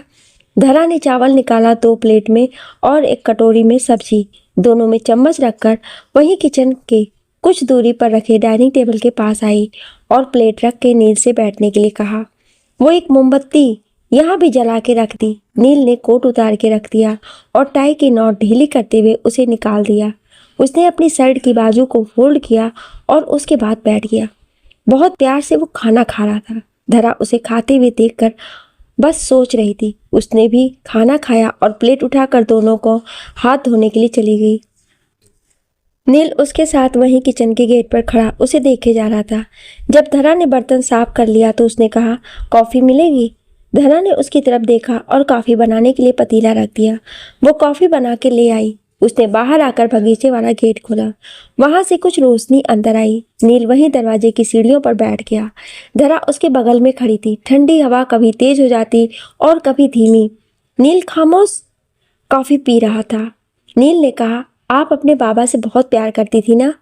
धरा ने कहा, जी, वही तो थे जिन्होंने मुझे माँ का प्रेम दिया। दीदी और बाबा ही थे जिन्होंने कभी अकेला नहीं छोड़ा। दीदी के जाने के बाद उन्होंने मेरा ख्याल रखा और मैंने उनका, क्योंकि और कोई होकर भी नहीं था। मैं बाबा के एक दूसरे के साथ थे पर खुश थे। अपनी छोटी सी जिंदगी में बहुत खुश थे। ये घर बाबा ने अपनी नौकरी के मिलने के कुछ 2 साल बाद बनवाया था और उसके ठीक 2 साल बाद दीदी पैदा हुई थी। बहुत खुश थे सब। बहुत सी यादें हैं इस घर में और बहुत से एहसास। ये कहते हुए वो उसके बगल में बैठ गई थी। नील ने उसे कहा, आपकी दीदी वो नहीं आई, कुछ दिनों में आ जाएंगी और इस बार कहीं नहीं जाएंगी, कहीं भी नहीं। ये कहते हुए वो सामने देखे जा रही थी। नील ने कहा, आपके बाबा बहुत अच्छे थे। मैंने बहुत कम वक्त बिताया लेकिन बहुत अच्छा लगा था। उस वक्त पता चला एक पिता क्या होता है, उसका समझाना क्या होता है। वरना मेरे पिता ने कभी मेरी माँ का साथ नहीं दिया तो मेरा क्या देती। उसके ये कहने पर धरा उसकी तरफ देखने लगी, पर इस बार नील सामने देखे जा रहा था। नील ने उसके बिना पूछे कहा, मेरी माँ मेरे पिता से बहुत प्यार करती थी। उनकी अरेंज मैरिज थी पर मेरे डैड उस शादी को नहीं चला पाए। मेरी माँ ने पूरा एफर्ट लगा दिया पर वो उसका साथ नहीं दे पाए। मैं बड़ा हुआ तो मुझे हॉस्टल में डाल दिया गया। मेरी माँ से पापा ने तलाक ले लिया था और मेरी कस्टडी मेरी माँ को दे दिया गया। पर मेरे पापा मुझसे मिलने आते थे, मुझे बहुत कुछ देते, लेकिन मुझे जब पता चला कि उन्होंने मेरी माँ को छोड़ दिया है और किसी औरत के साथ शादी कर ली है तो मुझे बहुत गुस्सा आया था। मैं उस दिन से उनसे ना मिला और ना ही उनके पास गया। मुझे नहीं पता आज वो कहाँ है, कैसे है। माँ ने भी एक आदमी से लंदन में शादी कर ली और वहीं सेटल हो गई। उनसे मेरा रिश्ता जो था वो वहीं रहा, पर कुछ बदल गया। मैं बड़ा हुआ और उसके बाद अपनी पढ़ाई ख़त्म कर अपना बिजनेस डाला और कुछ ही सालों में मैं बहुत बड़ा आदमी बना। पर मेरे पास कुछ नहीं है, सिर्फ पैसे और नाम के। ये कहते हुए वो सामने देखे जा रहा था। धरा खामोश उसकी बातें सुन रही थी। धरा ने उससे कहा, क्या आपके पिता ने कभी आपकी माँ पर हाथ उठाया था? उसके इस सवाल पर नील ने उसे देखने लगा। उसने कहा, नहीं, मुझे जहाँ तक पता है रिस्पेक्ट दिया है। हाँ, जब तक वो साथ थे। मेरे पापा ने कभी मेरी माँ को किसी चीज़ के लिए नहीं रोका है। धरा ने कहा, मिस्टर शेखावत साहब, जो इंसान आपकी माँ को रिस्पेक्ट तब देता था जब वो उससे प्रेम नहीं करता था। सोचे, अगर प्रेम कर लेता तो क्या कर लेता। आपने कभी जानने की कोशिश नहीं की कि आखिर आपके पिता ने उन्हें क्यों छोड़ा और क्यों उन्होंने दूसरी शादी की। क्या पता आपकी माँ से जो शादी हुई वो मजबूरी हो, लेकिन फिर भी उस मजबूरी में उन्होंने आपकी माँ का सम्मान दिया और उन्हें उनकी मर्जी से रहने दिया। यहाँ तो लोग दावे करके मुकर जाते हैं और पत्नी को ना जाने क्या समझ लेते हैं। आपके पिता एक बहुत अच्छे इंसान थे। जानते हैं क्यों? क्योंकि उन्होंने आपकी माँ की इज्जत की और उनसे झूठ नहीं बोला। उन्होंने उन्हें तलाक देकर ठीक किया था। एक घुटन भरे रिश्ते को जीने से अच्छा उससे आज़ाद होना होता है। आज आप देखें दोनों खुश हैं, आपकी माँ भी सब भूल गई हैं और मुझे लगता है वो इसलिए भूल गई क्योंकि उसमें कोई भी ऐसी चीज़ नहीं थी जो बुरी हो, बस इसके कि उनका तलाक हुआ। तलाक तब ले लेना चाहिए शेखावत जी जब आपको लगे कि अब ये रिश्ता दम तोड़ रहा है और इसमें कुछ नहीं बचा है। मजबूरी के रिश्ते कुछ नहीं देते हैं, सिर्फ दर्द के। मैं एक बात कहूँगी, आप एक बार अपने पिता से मिलें, उनसे बात करें, जाने आखिर बात क्या थी, सच क्या था, क्योंकि ऐसे बिना सच जाने बस उन्हें गुनहगार मान लेना ये तो ठीक नहीं है। नील उसकी बातों को सुन रहा था। दोनों की इन बातों के बाद एक खामोशी ने आकर फिर घेर लिया। नील वहीं बैठा हुआ था। कुछ देर बाद उसने देखा तो धरा दरवाजे से सर लगाए बैठी सो गई थी। नील ने उसे देखे और उसके चेहरे पर आई लट को हटा दिया और उसे देखने लगा। बहुत प्यारा लग रहा था उसका चेहरा। उसने उसे गोद में उठाया और लाकर कमरे में लिटा दिया। उसने उसे कंबल उड़ाया और उसके बगल में बैठकर उसे देखने लगा। उसने उसे देखते हुए कहा, खामोश रहती हो तो लगता है जैसे कभी कुछ कहा ना हो, पर आपकी बातें बहुत असर कर रही हैं मुझ पर। अजीब है मेरे लिए ये सब धरा। ना जाने क्यों ये नील तुम्हारी बातें सुनना चाहता है, तुम्हें देखते रहना चाहता है, लेकिन इस वक्त मुझे एक काम करना है और इसके लिए आपसे दूर जाना होगा। लेकिन डोंट वरी, आप तक कोई मुसीबत ना आए, इसके लिए कुछ करूँगा। और हाँ, बहुत जल्द आपके पास वापस आऊँगा। ये बोलकर वो उसके कमरे से निकल के बाहर आया और सोफे पर बैठ गया। सुबह का वक्त। धरा उठी और उसने देखा सुबह हो गई थी। उसे नील की याद आई तो वो उठकर जल्दी से बाहर आई, लेकिन उसे ड्राइंग रूम में कोई नहीं दिखा तो वो दूसरे कमरे में गई। वहाँ भी वो नहीं था। तभी उसे एक पेपर के फड़फड़ाने की आवाज़ आई। उसने सोफे के पास जाकर देखा तो एक पेपर खुला था जो हवा से उड़ रहा था और एक पेपर फोल्ड करके रखा हुआ था। उसने दोनों को उठाया। उसने फोल्ड वाले पेपर को दूसरे हाथ में पकड़ा और खुले हुए पेपर को पढ़ने लगी। धरा, सॉरी, मैं आपको बता के नहीं जा रहा हूँ, लेकिन क्या करूँ, मुझे समझ नहीं आया कि आपसे क्या बोलूं। वैसे भी आप गहरी नींद में थी और सोते हुए बहुत प्यारी लग रही थी, इसलिए उठाया नहीं। कल आपकी बातों को सुनकर लगा क्यों ना कुछ ठीक किया जाए, इसलिए मुझे मुंबई जाना है। मैं सब ठीक कर पाया तो वापस जल्द आऊँगा, क्योंकि आपसे भी बहुत कुछ कहना है। आप अपना ख्याल रखना। वैसे आपको अकेले नहीं छोड़ रहा हूँ, इसलिए आप घबराना मत। आपको जब भी मेरी ज़रूरत होगी मैं आपके पास रहूँगा। अभी के लिए इतना, कुछ दे रहा हूँ आपको, देखकर बताना कैसा है। बाय। ये पढ़कर उसने फोल्ड किया पेपर खोला और उसमें जब अपनी बनी तस्वीर देखा तो वह हैरान थी।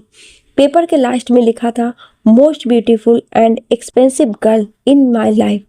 धरा ये पढ़ के हैरान परेशान थी। उसके हाथ में नील की छोड़ा हुआ लेटर था और उसकी बनाई धरा की तस्वीर। उसने दोनों को फोल्ड करके अपने पास रख लिया। आज संडे था तो छुट्टी थी। उसने पहले नहाया, उसके बाद पूजा कर तुलसी में जल चढ़ाया। ये सब होने तक सुमन आ गई। उसने अंदर आकर सफाई की और फिर नाश्ता बनाने में लग गई। धरा सोफे पर बैठी बस नील की बातें को सोचे जा रही थी। 1 महीने बाद सुधा अपने पति से डिवोर्स लेकर आ गई थी। उसने एक जॉब खोज ली थी। सुधा ने यहाँ आकर अपना सारा दर्द धरा से बताया था। सुमन भी सुधा को सब बताया जो यहाँ हुआ था, क्योंकि धरा तो बताने से रही। सुधा को भी अपने भाइयों और भाभियों पर बहुत गुस्सा आ रहा था, पर धरा ने उससे कहा था कि जो हुआ उसे भूल के आगे बढ़े, और उसने ये भी कहा था कि वो और सुधा मिलके इस घर को खंडहर नहीं होने देंगे, और इसी में दोनों लग गए थे। सुधा ने MBA कर रखा था। उसने बचे हुए पैसों से एक बिजनेस खोलने की बात की। धरा से उसने कहा, धरा क्यों ना एक स्टोर खोला जाए, मुझे लगता है हम चला लेंगे। धरा ने कहा, आपको अगर लगता है तो कोई बात नहीं, शुरू करते हैं, लेकिन उसके लिए हमें जगह चाहिए और बहुत सारे सामान। उसके लिए क्या करेंगे? सुधा ने उसके पास बैठते हुए कहा, उसकी चिंता मत करो, मैंने सब सोच लिया है। एक बैंक से लोन के लिए अप्लाई किया, अगर मिल जाता है तो 2 महीने में सब हो जाएगा और मैं अपना स्टोर खोल दूंगी, वरना तू लोन भरेगी। ये बोलकर वो हंस दी तो धरा उसे मुंह खोले देख रही थी। सुमन भी बगल में खड़ी हुई उसे देखकर मुस्कुरा रही थी। सुधा के आने से धरा अब मुस्कुराने लगी थी, पर एक इंतजार ना जाने कहां से उसके दिल में घर कर गया था। ना चाह के भी वो इंतजार में थी। हर रात उस खत को पढ़ती और उसे उठाकर अपने बिस्तर के बगल में रखे ड्रॉर में रख देती और हंस गहराती तो वो आकर पीछे वाले गेट के दरवाजे पर बैठ जाती। ऐसा लगता जैसे वो जगह उसे सुकून दे जाता था। कुछ सवालों के जवाब थे जो उसे चाहिए था। पहले सवाल ये था कि कौन था जिसने हॉस्पिटल में पैसा दिया था। सुधा अपने स्टोर को बनाने में लग गई थी। उसे बैंक से लोन लेना था तो वो उसमें लग गई। धरा हॉस्पिटल में जिसने पैसे दिए उस शख्स को जानने में लग गई। सुमन सुधा का पूरा साथ दे रही थी। अखिलेश भी वक्त मिलने पर आ जाता था।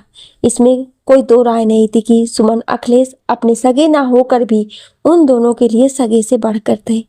सुधा का लोन फाइनल होने में 1 महीना लग गया था, पर जब उसे मिला तो उसने तुरंत स्टोर का काम शुरू किया। धरा भी उस स्टोर को बनाने में उसकी मदद कर रही थी। धरा हॉस्पिटल जाकर हमेशा जानने की कोशिश करती कि वो आदमी कौन था जिसने उसकी मदद की, लेकिन अभी तक कुछ पता नहीं चला था। स्टोर आधा बन के तैयार था, बस कुछ दिनों में पूरा बन जाने वाला था, लेकिन स्टोर के लिए सामान लाना था और सामान लेने के लिए सुमन और धरा ने सोचा क्यों ना वो दोनों जाकर ये काम करें। सुमन धरा के साथ रोज मार्केट जाती और सामान के लिए पता करती, लेकिन उन्हें सामान ठीक मिल नहीं रहा था। उन्हें समझ भी नहीं आ रहा था। धरा घर आई तो सुधा तो नेट पर कुछ चेक कर रही थी। उसने उसे कहा, धरा हमें सामान कम दाम में मिल सकता है, लेकिन उसके लिए डेली जाना होगा। वहाँ एक जगह है जहाँ पर कम दाम पर चीज़ें मिलती हैं और बहुत अच्छी होती हैं, क्या बोलती है? उसके ये कहने पर धरा बोली, ठीक है फिर वहीं चलते हैं। आप नहीं जा रही हैं, आप यहीं रहें और अपना स्कूल देखें, मैं सुमन को लेकर जाती हूँ। वहाँ वैसे भी अपने एक रिलेटिव्स के यहाँ जाना है, तो मैं सोच रही हूँ उनके साथ चली जाऊँ, वो लोग मेरी मदद भी कर देंगे, क्या कहती हूँ? उसके कहने से पहले ही सुमन ने कहा, अरे दीदी इनसे क्या पूछ रही हैं, आप चलें, हम आपको ले चलेंगे। अखिलेश आपको पूरा जगह दिखला देगा और लोग साथ होंगे तो चीज़ें भी अच्छी मिल जाएंगी। उनकी बात पर धरा भी मान गई। उसने कहा, दीदी शायद मुझे मुंबई जाना पड़े, एक काम है, अगर आप आ गई तो ठीक है, नहीं तो मैं चली जाऊंगी। ओके, पर मुंबई क्यों, स्कूल की तरफ से जाना है? सुधा के ये पूछने पर वो बोली, जी मैं कुछ दिनों में आ जाऊंगी। उसकी बात पर सुधा ने हाँ कह दिया। 2 दिन बाद सुधा सुमन के साथ दिल्ली के लिए निकल गई, लेकिन धरा उस आदमी के बारे में जानने के लिए लग गई। इस बार उसने ठान लिया कि वो उस आदमी के बारे में जानकर रहेगी। वो हॉस्पिटल में जाकर रिसेप्शन पर बैठी लड़की से बोली, मैम। उसे देखते ही वो बोली, आप फिर? मैं आपको कैसे समझाऊं मिस कश्यप कि मैं आपको कुछ नहीं बता सकती हूँ, इसलिए प्लीज़ आप मत आया करें। जितना बताया उतने पर ही मुझे डांट पड़ गई थी, प्लीज़ आप जाएं। उसके ये कहने पर वो बाहर आई और बगीचे में बैठ गई। शाम ढल रही थी और वो वहीं बैठी रही। तभी वही नर्स उसके पास आई जो उसके पिता की देखभाल के लिए थी। उसने उसके बगल में बैठते हुए कहा, उसका नाम साहिल शेखावत है, ये उसका एड्रेस है और मुंबई में रहता है। धरा ने उसके हाथ से पेपर लिए और उससे बोली, मुझे यहाँ कोई नहीं बता रहा था उनके बारे में, आप क्यों बता रही हैं? इससे आपकी नौकरी खतरे में आ सकती है। कुछ नहीं होगा क्योंकि किसी को पता ही नहीं चलेगा। वैसे तुम जाकर मिलना चाहो तो मिल सकता है, लेकिन वहाँ सब उसे मिस्टर शेखावत के नाम से जानते हैं, तो तुम जाना और मिलना तो मिल लेना, मैं चलती हूँ। ये बोलकर वो चली गई। धरा उस पेपर को खोल के देखी तो वो ऑफिस का नंबर था। वो उठी और घर के लिए निकल गई।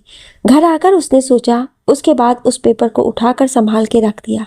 उसे स्कूल से छुट्टी चाहिए थी, जिसके लिए पहले उसे बताना था, पर उसने ठान लिया था वो मिल के रहेगी और उस आदमी का शुक्रिया करेगी। वो कपड़े बदल के किचन में आई तो उसे नील के साथ का वो वक्त याद आने लगा। वो समझ नहीं पाई उस वक्त वो क्या था, क्यों नील उससे हक से सब कह रहा था। कुछ वक्त का ही तो मुलाकात था वो। उस मुलाकात में कहाँ कुछ बात हुई थी, तो उसका मुझसे ऐसे बात करना, मुझसे मिलने आना, मेरा उस पर इतना भरोसा करना क्यों था ये? और क्यों मेरे दिल में एक इंतजार है, किसका? उसका, जिसे मैं ठीक से नहीं जानती हूँ या जानती हूँ। 2 महीने हो रहे हैं लेकिन वो आदमी ना कभी फ़ोन किया ना मिलने आया, क्यों? ये सब सोचती हुए वो अपने लिए कुछ बना चुकी थी, पर जैसे उसका खाने का मन नहीं था, वो वहीं उसी जगह पर आकर बैठ गई जहाँ वो नील के साथ आकर बैठी थी। एक तरफ धरा थी जिसके जेहन से नील जा ही नहीं रहा था, और नील था उसका अता पता ही नहीं था। धरा कुछ देर बैठी रही, फिर बिना खाए आकर सो गई। वो सुबह उठकर स्कूल गई और उसने सबसे पहले एप्लीकेशन डाला लीव के लिए, पर उसे वो 15 दिन बाद मिल रही थी। उसने तब तक रुकना ठीक समझा। 5-6 दिन में सुधा भी वापस आ गई थी। सुधा ने धरा को बताया कि काम हो गया है, 2 दिन बाद सारा सामान आ जाएगा, और वैसा ही हुआ। सामान आया और उसे स्टोर में अच्छे से लगाया गया। अब सुमन घर के स्टोर भी संभालती थी। स्टोर चलने लगा। सुधा अब खुश थी। वो अपने पैरों पर खड़ी थी और उसके पास अपना कहने के लिए कुछ था। एक दिन सुधा धरा के जाने के बाद उसके कमरे की सफाई कर रही थी। उसने ड्रॉर में उसके बिस्तर पर रखे पेपर को उसने रखने के लिए जैसे खोला, वैसे ही उसकी नज़र एक पेपर पर गई जो बहुत संभाल के रखा गया था। उसने पेपर उठाया और उसे खोला तो उसमें एक पेपर नीचे गिर गया। सुधा ने उस पेपर को उठाकर देखा तो वो वही पिक्चर वाला पेपर था जिसे नील ने बनाया था। उसने उस पर लिखा हुआ पढ़ा और उसके बाद दूसरे पेपर को पढ़ा। उसे समझ नहीं आया आखिर ये कौन है, क्योंकि इसके बारे में कभी सुधा ने नहीं सुना था। यहाँ तक कि उसने ये नाम ही नहीं सुना था। वो सब रखकर बाहर आई और सारा काम करके स्टोर चली गई। वहाँ अब 2 आदमी और काम करने लगे थे। सुधा सुमन के पास गई और उससे बोली, सुमन 1 मिनट इधर आओ। उसके कहने पर सुमन उसके साथ बाहर आई और उससे बोली, जी दीदी। सुमन, ये नील कौन है? उसके मुंह से ये नाम सुनकर सुमन ने कहा, नील? नील साहब तो बाबूजी के साथ ही हॉस्पिटल में थे। ये कहते हुए उसने सारी बात बता दिया। सुधा ने कहा, कभी घर आए हैं क्या? हाँ, एक बार आए थे, उसके बाद कभी नहीं दिखाई दिए।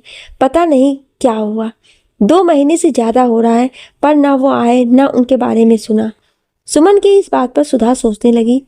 शाम तक सुधा काम करती रही और जब रात में घर आई तो धरा ने खाना बना दिया था। धरा ने उसे देखकर कहा, दीदी आप आ गई, चले कपड़े चेंज कर ले, फिर साथ में खाते हैं। ये कहते हुए वो टेबल पर सब रख रही थी। सुधा ने उससे कहा, नील कौन है धरा? उसकी इस बात पर धरा उससे देखने लगी। सुधा ने कहा, कौन है नील और उसके साथ आपका क्या रिश्ता है? धरा ने कुर्सी पर बैठते हुए कहा, पता नहीं दीदी, अचानक से वो मुझे हॉस्पिटल में मिले। उसके बाद वो बाबा के साथ घुल मिल गए। जब तक वहाँ रहे बाबा के होठों पर एक मुस्कान थी। वो उनके साथ हर शाम चेस खेलते। उसके साथ उसकी बातों में बाबा सब भूल जाते। पर फिर एक दिन वो चले गए। मेरी कोई ज़्यादा बात नहीं हुई थी उनसे, लेकिन एक बार वो फिर आए बाबा के मरने के 15-20 दिन के बाद। वो आए और मुझसे कुछ नहीं बोले, बस कहे मुझे आपके हाथ का खाना है। पूरे वक्त मेरे साथ किचन में खड़े रहे, मेरे हाथ का बना खाना खाया। मैंने बर्तन साफ किया तो भी खड़े रहे, कॉफ़ी दिया तो मेरे साथ आकर वहाँ बैठ गए। फिर अपने बारे में बताए, मेरी सुनी, और अगली सुबह मेरी आँख खुली तो वो नहीं थे, जा चुके थे। बस मेरे लिए खत और एक पिक्चर जो उन्होंने बनाई थी। आज तक ना उनका फ़ोन आया, ना ही वो खुद आए, और शायद कभी आने वाले नहीं हैं। इसलिए ये बात अब हमने सोचना छोड़ दिया है। उसके ये कहने पर सुधा ने कहा, कभी कभी ज़िंदगी का एक पन्ना ऐसा होता है धरा, जिसे रखने से खुद को दर्द होता है। हम चाहेंगे आप जो भी करें सोच समझ के करें। आए खाना खाते हैं। ये कहकर वो वैसे ही बैठ गई। धरा ने उससे कहा, कल हम सवेरे की ट्रेन से मुंबई के लिए निकल रहे हैं, कुछ दिनों में आ जाएंगे। सुधा ने सुनकर हाँ कह दिया। धरा अगले दिन मुंबई के लिए निकल गई। सुधा अपने स्टोर को देखने में बिजी हो गई। धरा जब उसके अगले दिन दोपहर को मुंबई पहुंची तो उसने होटल फ़ोन करके गाड़ी मंगवा ली थी। गाड़ी कुछ वक्त में आई तो उसमें बैठकर होटल के लिए निकल गई थी। मुंबई का मौसम खराब था। वहाँ काले बादल घिर रखे थे, हवाएं चल रही थी। ऐसा लग रहा था जैसे अभी बारिश हो जाएगी। धरा मुंबई को देखते हुए होटल पहुँच गई। उसने जाकर चेकिंग किया और उसके बाद अपने कमरे में बैठकर सुधा को फ़ोन कर पहुंचने का बता दिया। धरा ट्रेन के सफ़र से काफ़ी थकी थी। उसने पहले नहाया, जाकर रेडी हुई और लेट गई। उसकी नींद जब खुली तो उसने देखा बाहर बारिश हो रही थी, और वो भी हवा के साथ। उसने घड़ी देखी तो उसमें 7 बज रहे थे, मतलब वो काफ़ी देर सो गई थी। उसने कुछ खाने के लिए ऑर्डर किया और बालकनी का दरवाज़ा खोल के बारिश को देखने लगी। कुछ देर में उसका खाना आया और उसने खाना खा के उस आदमी के लोकेशन के बारे में देखा। उसने सब लिखा और वापस से लेट गई। अभी भी थकान थी, पर ना जाने क्यों जेहन में किसी से मिलने की ख्वाहिश जाग गई थी, और वो था नील। उसे पता था नील इसी जगह है, लेकिन कहाँ ये बात उसे नहीं पता था। कुछ भी तो नहीं था उसके पास। उसका ना पता ना फ़ोन नंबर, बस एक नाम था। उसे लेकर कहाँ जाती वो इन सब सोच में सो गई। सुबह का वक्त। धरा की आंख आज कुछ लेट खुली थी। उसने घड़ी देखी तो वो 9 बजा रहे थे। उसने कहा बाप रे, इतना सो गए हम, जल्दी करो धरा, पता चला आज हम मिल भी ना पाए। उसके ये कहते हुए उसने अपने कपड़े लिए और वॉशरूम में चली गई। वो बाहर आई और अपने बालों को सलीके से कर साड़ी का पल्लू ठीक करके वो अपना बैग और ऑफिस का पता लेकर नीचे रिसेप्शन पर गई। उसने सामने खड़े आदमी से कहा, एक्सक्यूज़ मी, मुझे इस एड्रेस पर जाना है, क्या आप एक टैक्सी अरेंज करवा देंगे प्लीज़? पर मैम इस वक्त तो बारिश हो रही है, कैसे जाएंगी आप? कुछ देर वेट कर लो। उसके ये कहने पर वो बोली, नहीं प्लीज़ आप टैक्सी करवा दें, मैं चली जाऊंगी, मेरा जाना बहुत ज़रूरी है। उसकी जिद पर रिसेप्शन पर खड़े उस लड़के ने टैक्सी कर दी। उसके आने पर धरा उसे बैठ कर निकल गई। बारिश कम होने लगी थी लेकिन बादल वैसे ही घिरे हुए थे और हवा भी चल रही थी। कुछ 2 घंटों में वो उस ऑफिस में के सामने थी। बड़ी सी बिल्डिंग के सामने जब कार आकर रुकी तो धरा ने उसे पैसे दिए और उससे जाने के लिए कहा। धरा अंदर आई और उसने वहाँ खड़े गार्ड से पूछा, मिस्टर शेखावत कहाँ होंगे? उसने कहा 18th फ्लोर पर उनका ऑफिस है मैम, इधर से चले जाएं, लिफ्ट इधर है। उसके बताने पर धरा उसे थैंक यू बोलकर लिफ्ट की तरफ बढ़ गई। वो अंदर आई लिफ्ट के और बटन प्रेस करके खड़ी हो गई। जब वो ऑफिस के बाहर आई तो उसने अंदर जाकर रिसेप्शनिस्ट से कहा, हेलो मैम, मेरा नाम धरा कश्यप है, मैं शिमला से आई हूँ, मिस्टर शेखावत से मिलना था, क्या प्लीज़ आप उन्हें इन्फॉर्म कर देंगी? रिसेप्शनिस्ट ने कहा, आपका अपॉइंटमेंट है? नहीं ऐसा तो नहीं है, पर प्लीज़ एक बार आप उन्हें इन्फॉर्म कर दें, अगर वो नहीं मिलना चाहेंगे तो मैं अपॉइंटमेंट आज ले लेती हूँ, प्लीज़ एक बार देख लें, मैं बहुत दूर से आई हूँ। धरा की बात सुनकर रिसेप्शनिस्ट ने कहा, ओके मैं देखती हूँ, आप वेट कर लें। उसके ये कहने पर धरा वहाँ खड़े वेट करने लगी। वो थोड़ा बहुत भीग गई थी। उसने अपने बैग से अपना रुमाल निकाला और उससे अपने भीगे हुए चेहरे और बालों को साफ करने लगी। इधर जब मिस्टर शेखावत के पास फ़ोन गया तो उसके असिस्टेंट ने फ़ोन उठाया और बोला, हेलो। इधर से रिसेप्शनिस्ट ने कहा, गुड आफ्टरनून सर, वो कोई धरा कश्यप आई हैं सर से मिलने के लिए, क्या मैं उन्हें बोलूं रुकने को? असिस्टेंट ने कहा, उन्हें बाद में आने के लिए कहो, बोलो अभी आज सर नहीं मिल पाएंगे, कुछ देर में वो मीटिंग के लिए निकल रहे हैं। सर वो बोल रही है कि वो बहुत दूर से आई हैं, उनसे मिलने, एक बार देख लें। इस बार उसके ये बोलने पर वो बोला, जो कहा है वो करें आप, बोले कल आए वो। उसके ये कहने पर रिसेप्शनिस्ट ने फ़ोन रख कर कहा, मैडम आप कल आकर देख लें, सर अभी मिल नहीं पाएंगे। धरा ने कहा, ओके ठीक है, आप हो सके तो कल की अपॉइंटमेंट फिक्स करवा दें, मैं कल आ जाऊंगी, ये मेरा नंबर है। ये कहते हुए उसने एक पेपर पकड़ा दिया। रिसेप्शनिस्ट ने हाँ कह दिया तो धरा जाने लगी। उधर मिस्टर शेखावत के आदमी ने फ़ोन रखा तो उससे मिस्टर शेखावत ने पूछा, कौन था? सर कोई धरा कश्यप आई थी, बोली आपसे मिलना चाहती है, मैंने कह दिया आपके पास वक्त नहीं है। उसके ये कहने पर मिस्टर शेखावत ने कोट का कॉलर ठीक करते हुए हैरानी से उसकी तरफ देखा। वो और कोई नहीं बल्कि नील था। उसने उससे कहा, क्या कहा तुमने? धरा कश्यप, धरा यहाँ आई है, ये बोलकर वो बाहर की तरफ भागा।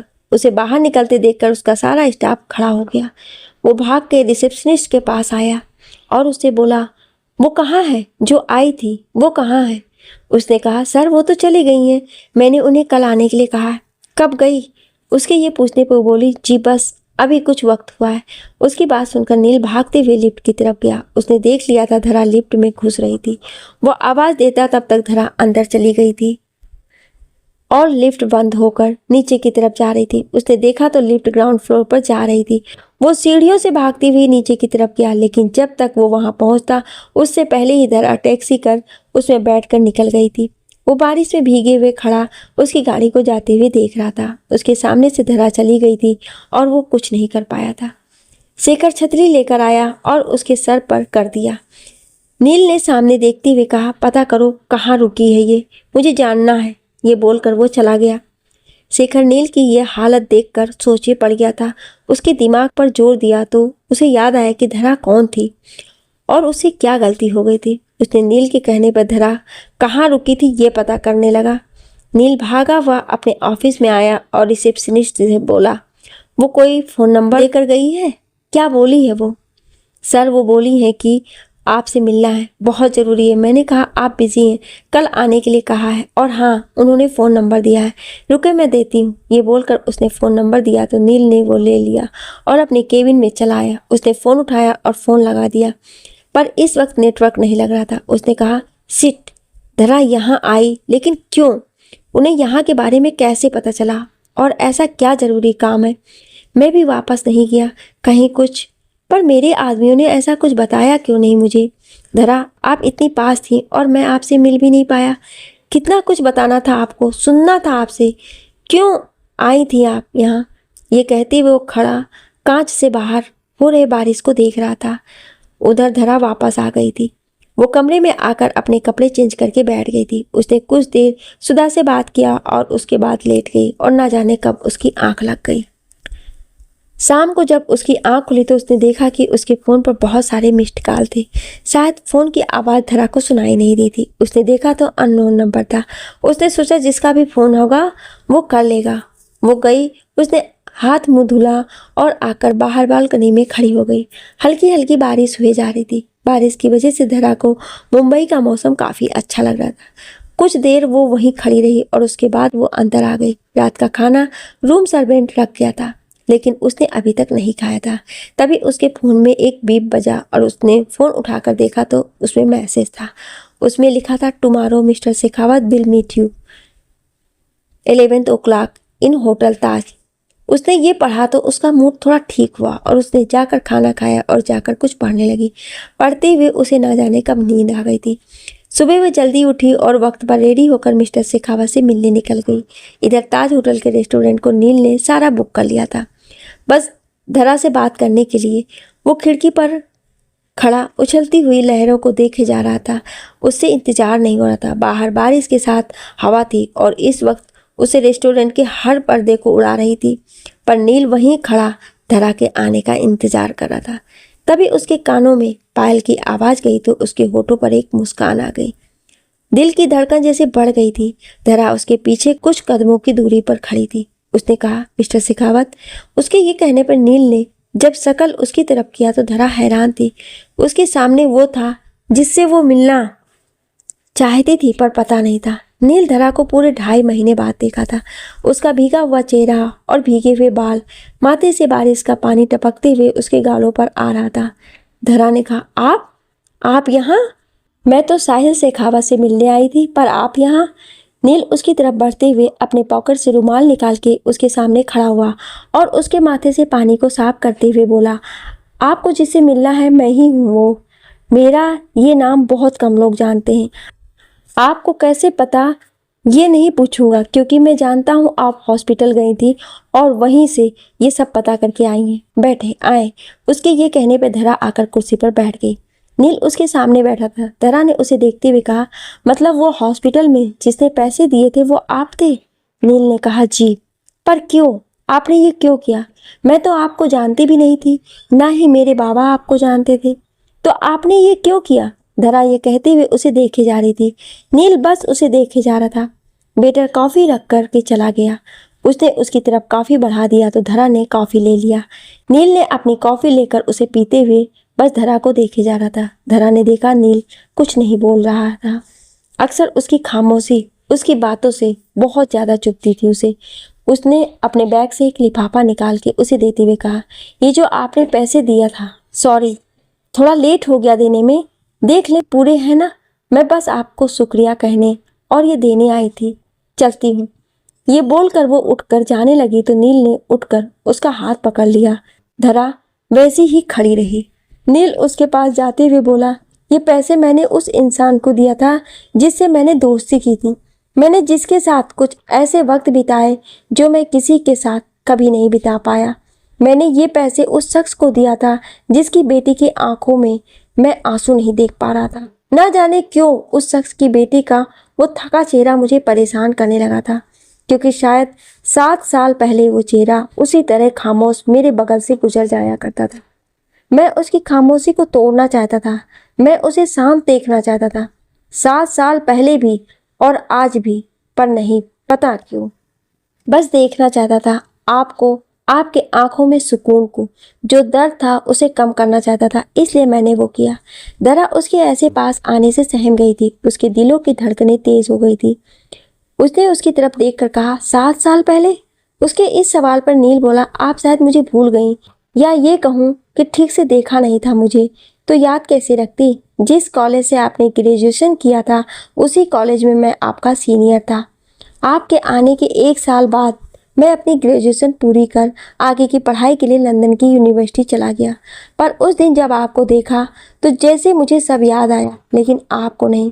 फिर से वही एहसास मेरे दिल में जागने लगी जो 7 साल पहले आपको देखकर होती थी। ये देखते हुए वो धरा को दोनों हाथों से पकड़े हुए था। धरा उसकी बातों से परेशान थी, हैरान थी। उसके दिमाग में जैसे एक वक्त में सब चलने लगा।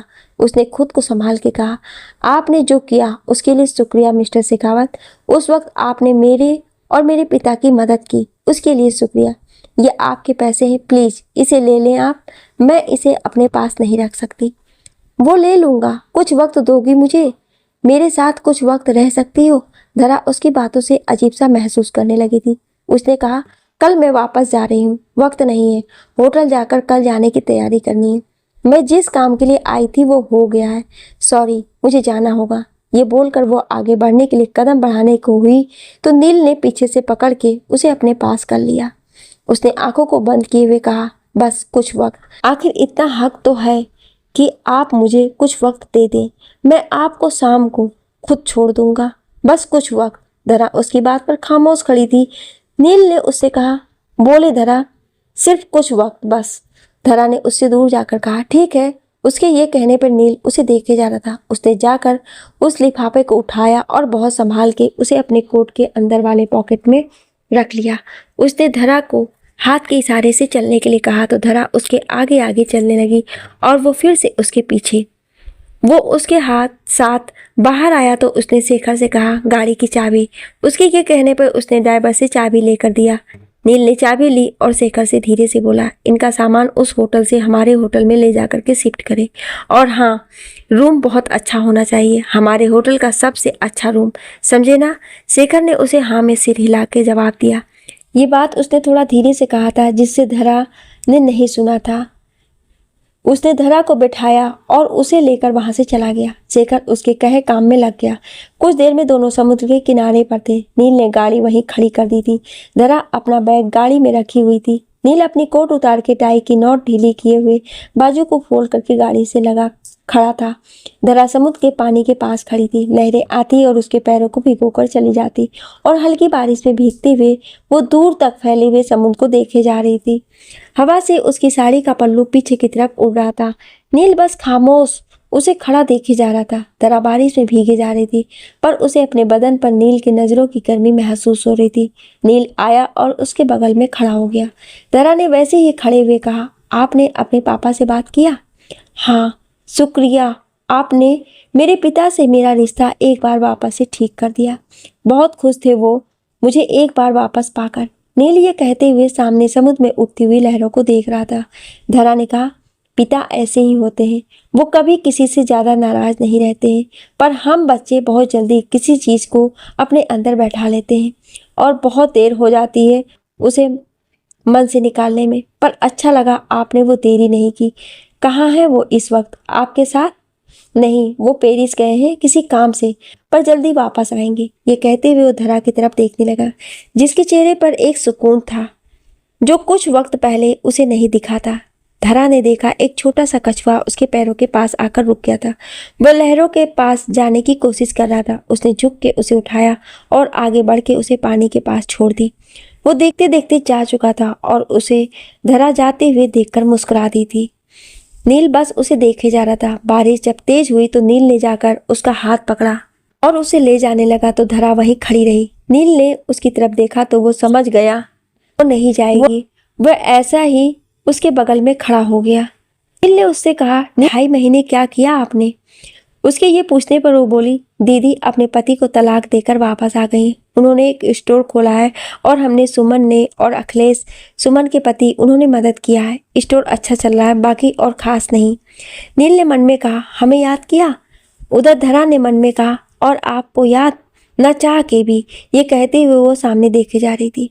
दोनों बारिश में भीगे जा रहे थे। खामोशी थी पर दिलों में शोर था, जैसे दोनों कुछ नहीं बहुत कुछ कहना चाहते थे। नील ने धरा से कहा, चलोगी धरा? बहुत वक्त हो गया है। धरा ने उसकी तरफ देखकर हाँ में सिर हिला दिया। नील ने उसे चलने को कहा तो वो फिर आगे आगे चलने लगी और नील पीछे। नील ने दरवाजा खोला तो वो बैठ गई। नील ने अपनी कोट लिया और झुक के उसे पहनाते हुए बोला, इसे पहन लो नहीं तो ठंड लग जाएगी। ये कहते हुए उसने धरा की तरफ देखा तो उसके बहुत करीब थी।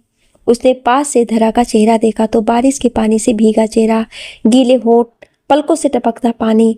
धरा भी उसके ऐसे पास होने पर सहम गई और उसने अपना मुंह फेर लिया। नील ने दरवाजा बंद किया और ड्राइविंग सीट पर आकर बैठ गया। धरा बाहर देख रही थी और नील ड्राइव कर रहा था। जब उसने गाड़ी दूसरी तरफ मोड़ा तो धरा ने कहा, मिस्टर शेखावत, ये आप कहाँ ले जा रहे हैं? मेरा होटल तो उस तरफ है। नील ने ड्राइव करते हुए कहा, वहाँ से बदल गया है। मैंने आपका सामान दूसरे होटल में शिफ्ट करवा दिया था। एंड डोंट वरी, मेरी तरफ से ये है। धरा उसकी बात पर थोड़ा परेशान हो गई थी। नील ने जब होटल के सामने गाड़ी रोकी तो उसे देखकर जल्दी से गार्ड छतरी लेकर आ गया और गेट खोला। नील बाहर आया और उसके साथ धरा भी। धरा जाकर सीढ़ियों पर खड़ी हो गई। नील आया और उसे चलने को बोला। धरा उसके आगे चलने लगी और नील उसे लेकर उसके पीछे। अंदर आए तो शेखर पहले से खड़ा था। उसे देखकर शेखर उसके पास आया और उससे बोला, गुड इवनिंग सर, ये की है रूम नंबर 510। ये कहते हुए उसने की उसे दे दिया। नील धरा को लेकर शिफ्ट से जाने लगा। धरा और वो दोनों ही लिफ्ट में खामोश खड़े थे। जब फ्लोर आया तो धरा बाहर निकली और उसके पीछे नील। नील धरा को लेकर रूम के सामने खड़ा था। उसने डोर खोला और उसे लेकर अंदर आया। धरा अंदर गई तो देखा रूम काफ़ी अच्छा था। नील ने कहा, आप यहाँ रहें जब तक रहना चाहती हैं, कोई परेशानी नहीं होगी आपको। धरा ने उसे उसका कोट देते हुए कहा, जी शुक्रिया, आपका कोट, और मैं बस आज रात के लिए ही हूँ, कल जाना है मुझे। नील ने कोट लिया और उसकी बात सुनकर वहाँ से बिना कुछ कहे बाहर निकल आया और सोचते हुए उसके कमरे से दूर जाने लगा। धरा उसके जाने के बाद वहाँ से वैसे ही खड़ी रही। उसकी आंखों में आंसू था पर क्यों पता नहीं था। उसके दिल में बहुत बेचैनी थी पर क्यों नहीं पता था। वो बालकनी का दरवाज़ा खोल के खड़ी हो गई। तेज हवा से उसके बाल पीछे उड़ने लगे। तभी किसी ने उसे पीछे से बाहों में लिया तो धरा उसे छून को पहचान गई। उसने कहा, आप? नील ने उसे कस के दोनों हाथों से पकड़े हुए कहा, क्यों आई थी आप? आप सिर्फ साहिल से मिलने आई थी? नील से नहीं, आप सिर्फ ये पैसे देने आई थी, मुझसे कोई जवाब लेने नहीं, मुझसे कुछ जानने नहीं आई थी। नहीं था आपके मन में कि आप मुझसे मिलें, नहीं था कि आप मुझसे एक बार मिलके मुझे देखें, कुछ बातें करें, मेरे बारे में पूछें, कहाँ था मैं 2.5 महीने, कैसा था, क्यों नहीं आया बोलकर। ये कुछ भी नहीं जानना आपको। उसने ये कहते हुए अपना माथा उसके सर से लगा लिया। धरा ने उसके सवालों पर आंखों को बंद कर लिया। धरा मुड़ी और उसके गले लगकर कस के नील ने उसे बाहों में ले लिया। उसने चारों तरफ उसकी कमर को कस के पकड़ा। धरा ने धीरे से कहा, ख्वाहिशें पूरी नहीं होती हैं, मैं क्या चाहती हूँ ये मायने नहीं रखता है। नील ने उसे पकड़े हुए कहा, रखता है। इस नील के लिए, मेरे लिए आपकी ख्वाहिश से ज़्यादा, आपके सुकून से ज़्यादा और आपकी खुशी से ज़्यादा कुछ मायने नहीं रखता है। धरा मुझसे मिलना चाहती थी आप। हाँ, पर आप कुछ बता के नहीं गए, बस ऐसे चले गए, कुछ कहा भी नहीं। तो क्या समझती? मुझे लगा एक हवा का झोंका था जो आकर गुजर गया। कैसे जानती कि क्या है? धरा ये सब उसे पकड़े हुए बोले जा रही थी। मुझे कहना नहीं आता, 7 साल पहले भी नहीं आया और आज तक कभी किसी से कुछ कहा नहीं। तो कैसे कह देता वो जिसके बारे में मैं खुद नहीं जानता था? कैसे कह देता धरा कि ये नील आपसे प्यार करता है, आपके साथ जिंदगी को जीना चाहता है? उसके ये कहने पर धरा ने रोते हुए उसे कस के गले से लगा लिया। उसने कहा, मैं साथ नहीं चल पाऊंगी। नील ने कहा, मैं पीछे चल दूंगा, मैं रुक नहीं सकती यहाँ पर। धरा की इस बात पर वो बोला, मैं वहाँ रुक जाऊंगा जहाँ आप होंगी। धरा ने उसकी बातों पर बस उसे कस के पकड़े हुए था। नील ने कहा, आप मेरे साथ दोगी तो शायद ये नील जीने के बारे में सोच लेगा। धरा, बोलो, थामोगी उसका हाथ? ये कहते हुए उसने उसके आंसुओं में धुल आए चेहरे को अपने हाथों में ले रखा था। धरा ने रोते हुए बस हाँ में सिर हिला दिया। नील ने उसे वापस से गले लगा लिया। जहाँ एक तरफ बरसात के पानी में पूरी मुंबई धुल चुकी थी, वहीं धरा और नील का रिश्ता धुल के उनके आंसुओं से और निखर चुका था। 6 महीने बाद धरा एक झील के किनारे बैठी हुई थी। उसकी मांग में सिंदूर था, गले में मंगलसूत्र, पर सादगी वही थी जो पहले थी, लेकिन अब उसके चेहरे पर सुकून था। शाम गहरा रही थी। वो झील के पानी में देखते हुए एक मफलर को पूरा कर रही थी। सामने कुछ बच्चे खेल रहे थे, कुछ लोग टहल रहे थे। उसे अब ठंड का एहसास होने लगा था। वो सब छोड़ के झील के पास आकर खड़ी हो गई। उसने खुद को खुद के आगोश में ले लिया। तभी किसी ने पीछे से आकर शॉल उड़ाया तो धरा ने मुस्कुरा के उसकी तरफ देखा तो वो नील था। धरा उससे लग के खड़ी हो गई। नील ने कहा, चले, ठंड बढ़ रही है। धरा वैसे ही खड़ी रही। नील भी कुछ देर खड़ा रहा। उसके बाद उसने धरा को गोद में उठा लिया। धरा भी उसके गले में हाथ डाल के उसके सीने पर सर रख दी। नील ने अपने आदमियों से उसका सामान लेने को कहा और खुद धरा को लेकर आगे चल दिया। नील ने धरा को गाड़ी में बैठाया और उसका सामान लेकर गाड़ी में रखा। उसके बाद वो आया और उसके साथ बैठ गया। गाड़ी आगे निकल गई और सूरज अपनी रोशनी को कम करते हुए छुप गया था। आपको ये कहानी कैसी लगी हमें कमेंट करके जरूर बताएं और ऐसी ही कहानियाँ सुनने के लिए हमारे चैनल को सब्सक्राइब जरूर करें। Thank you.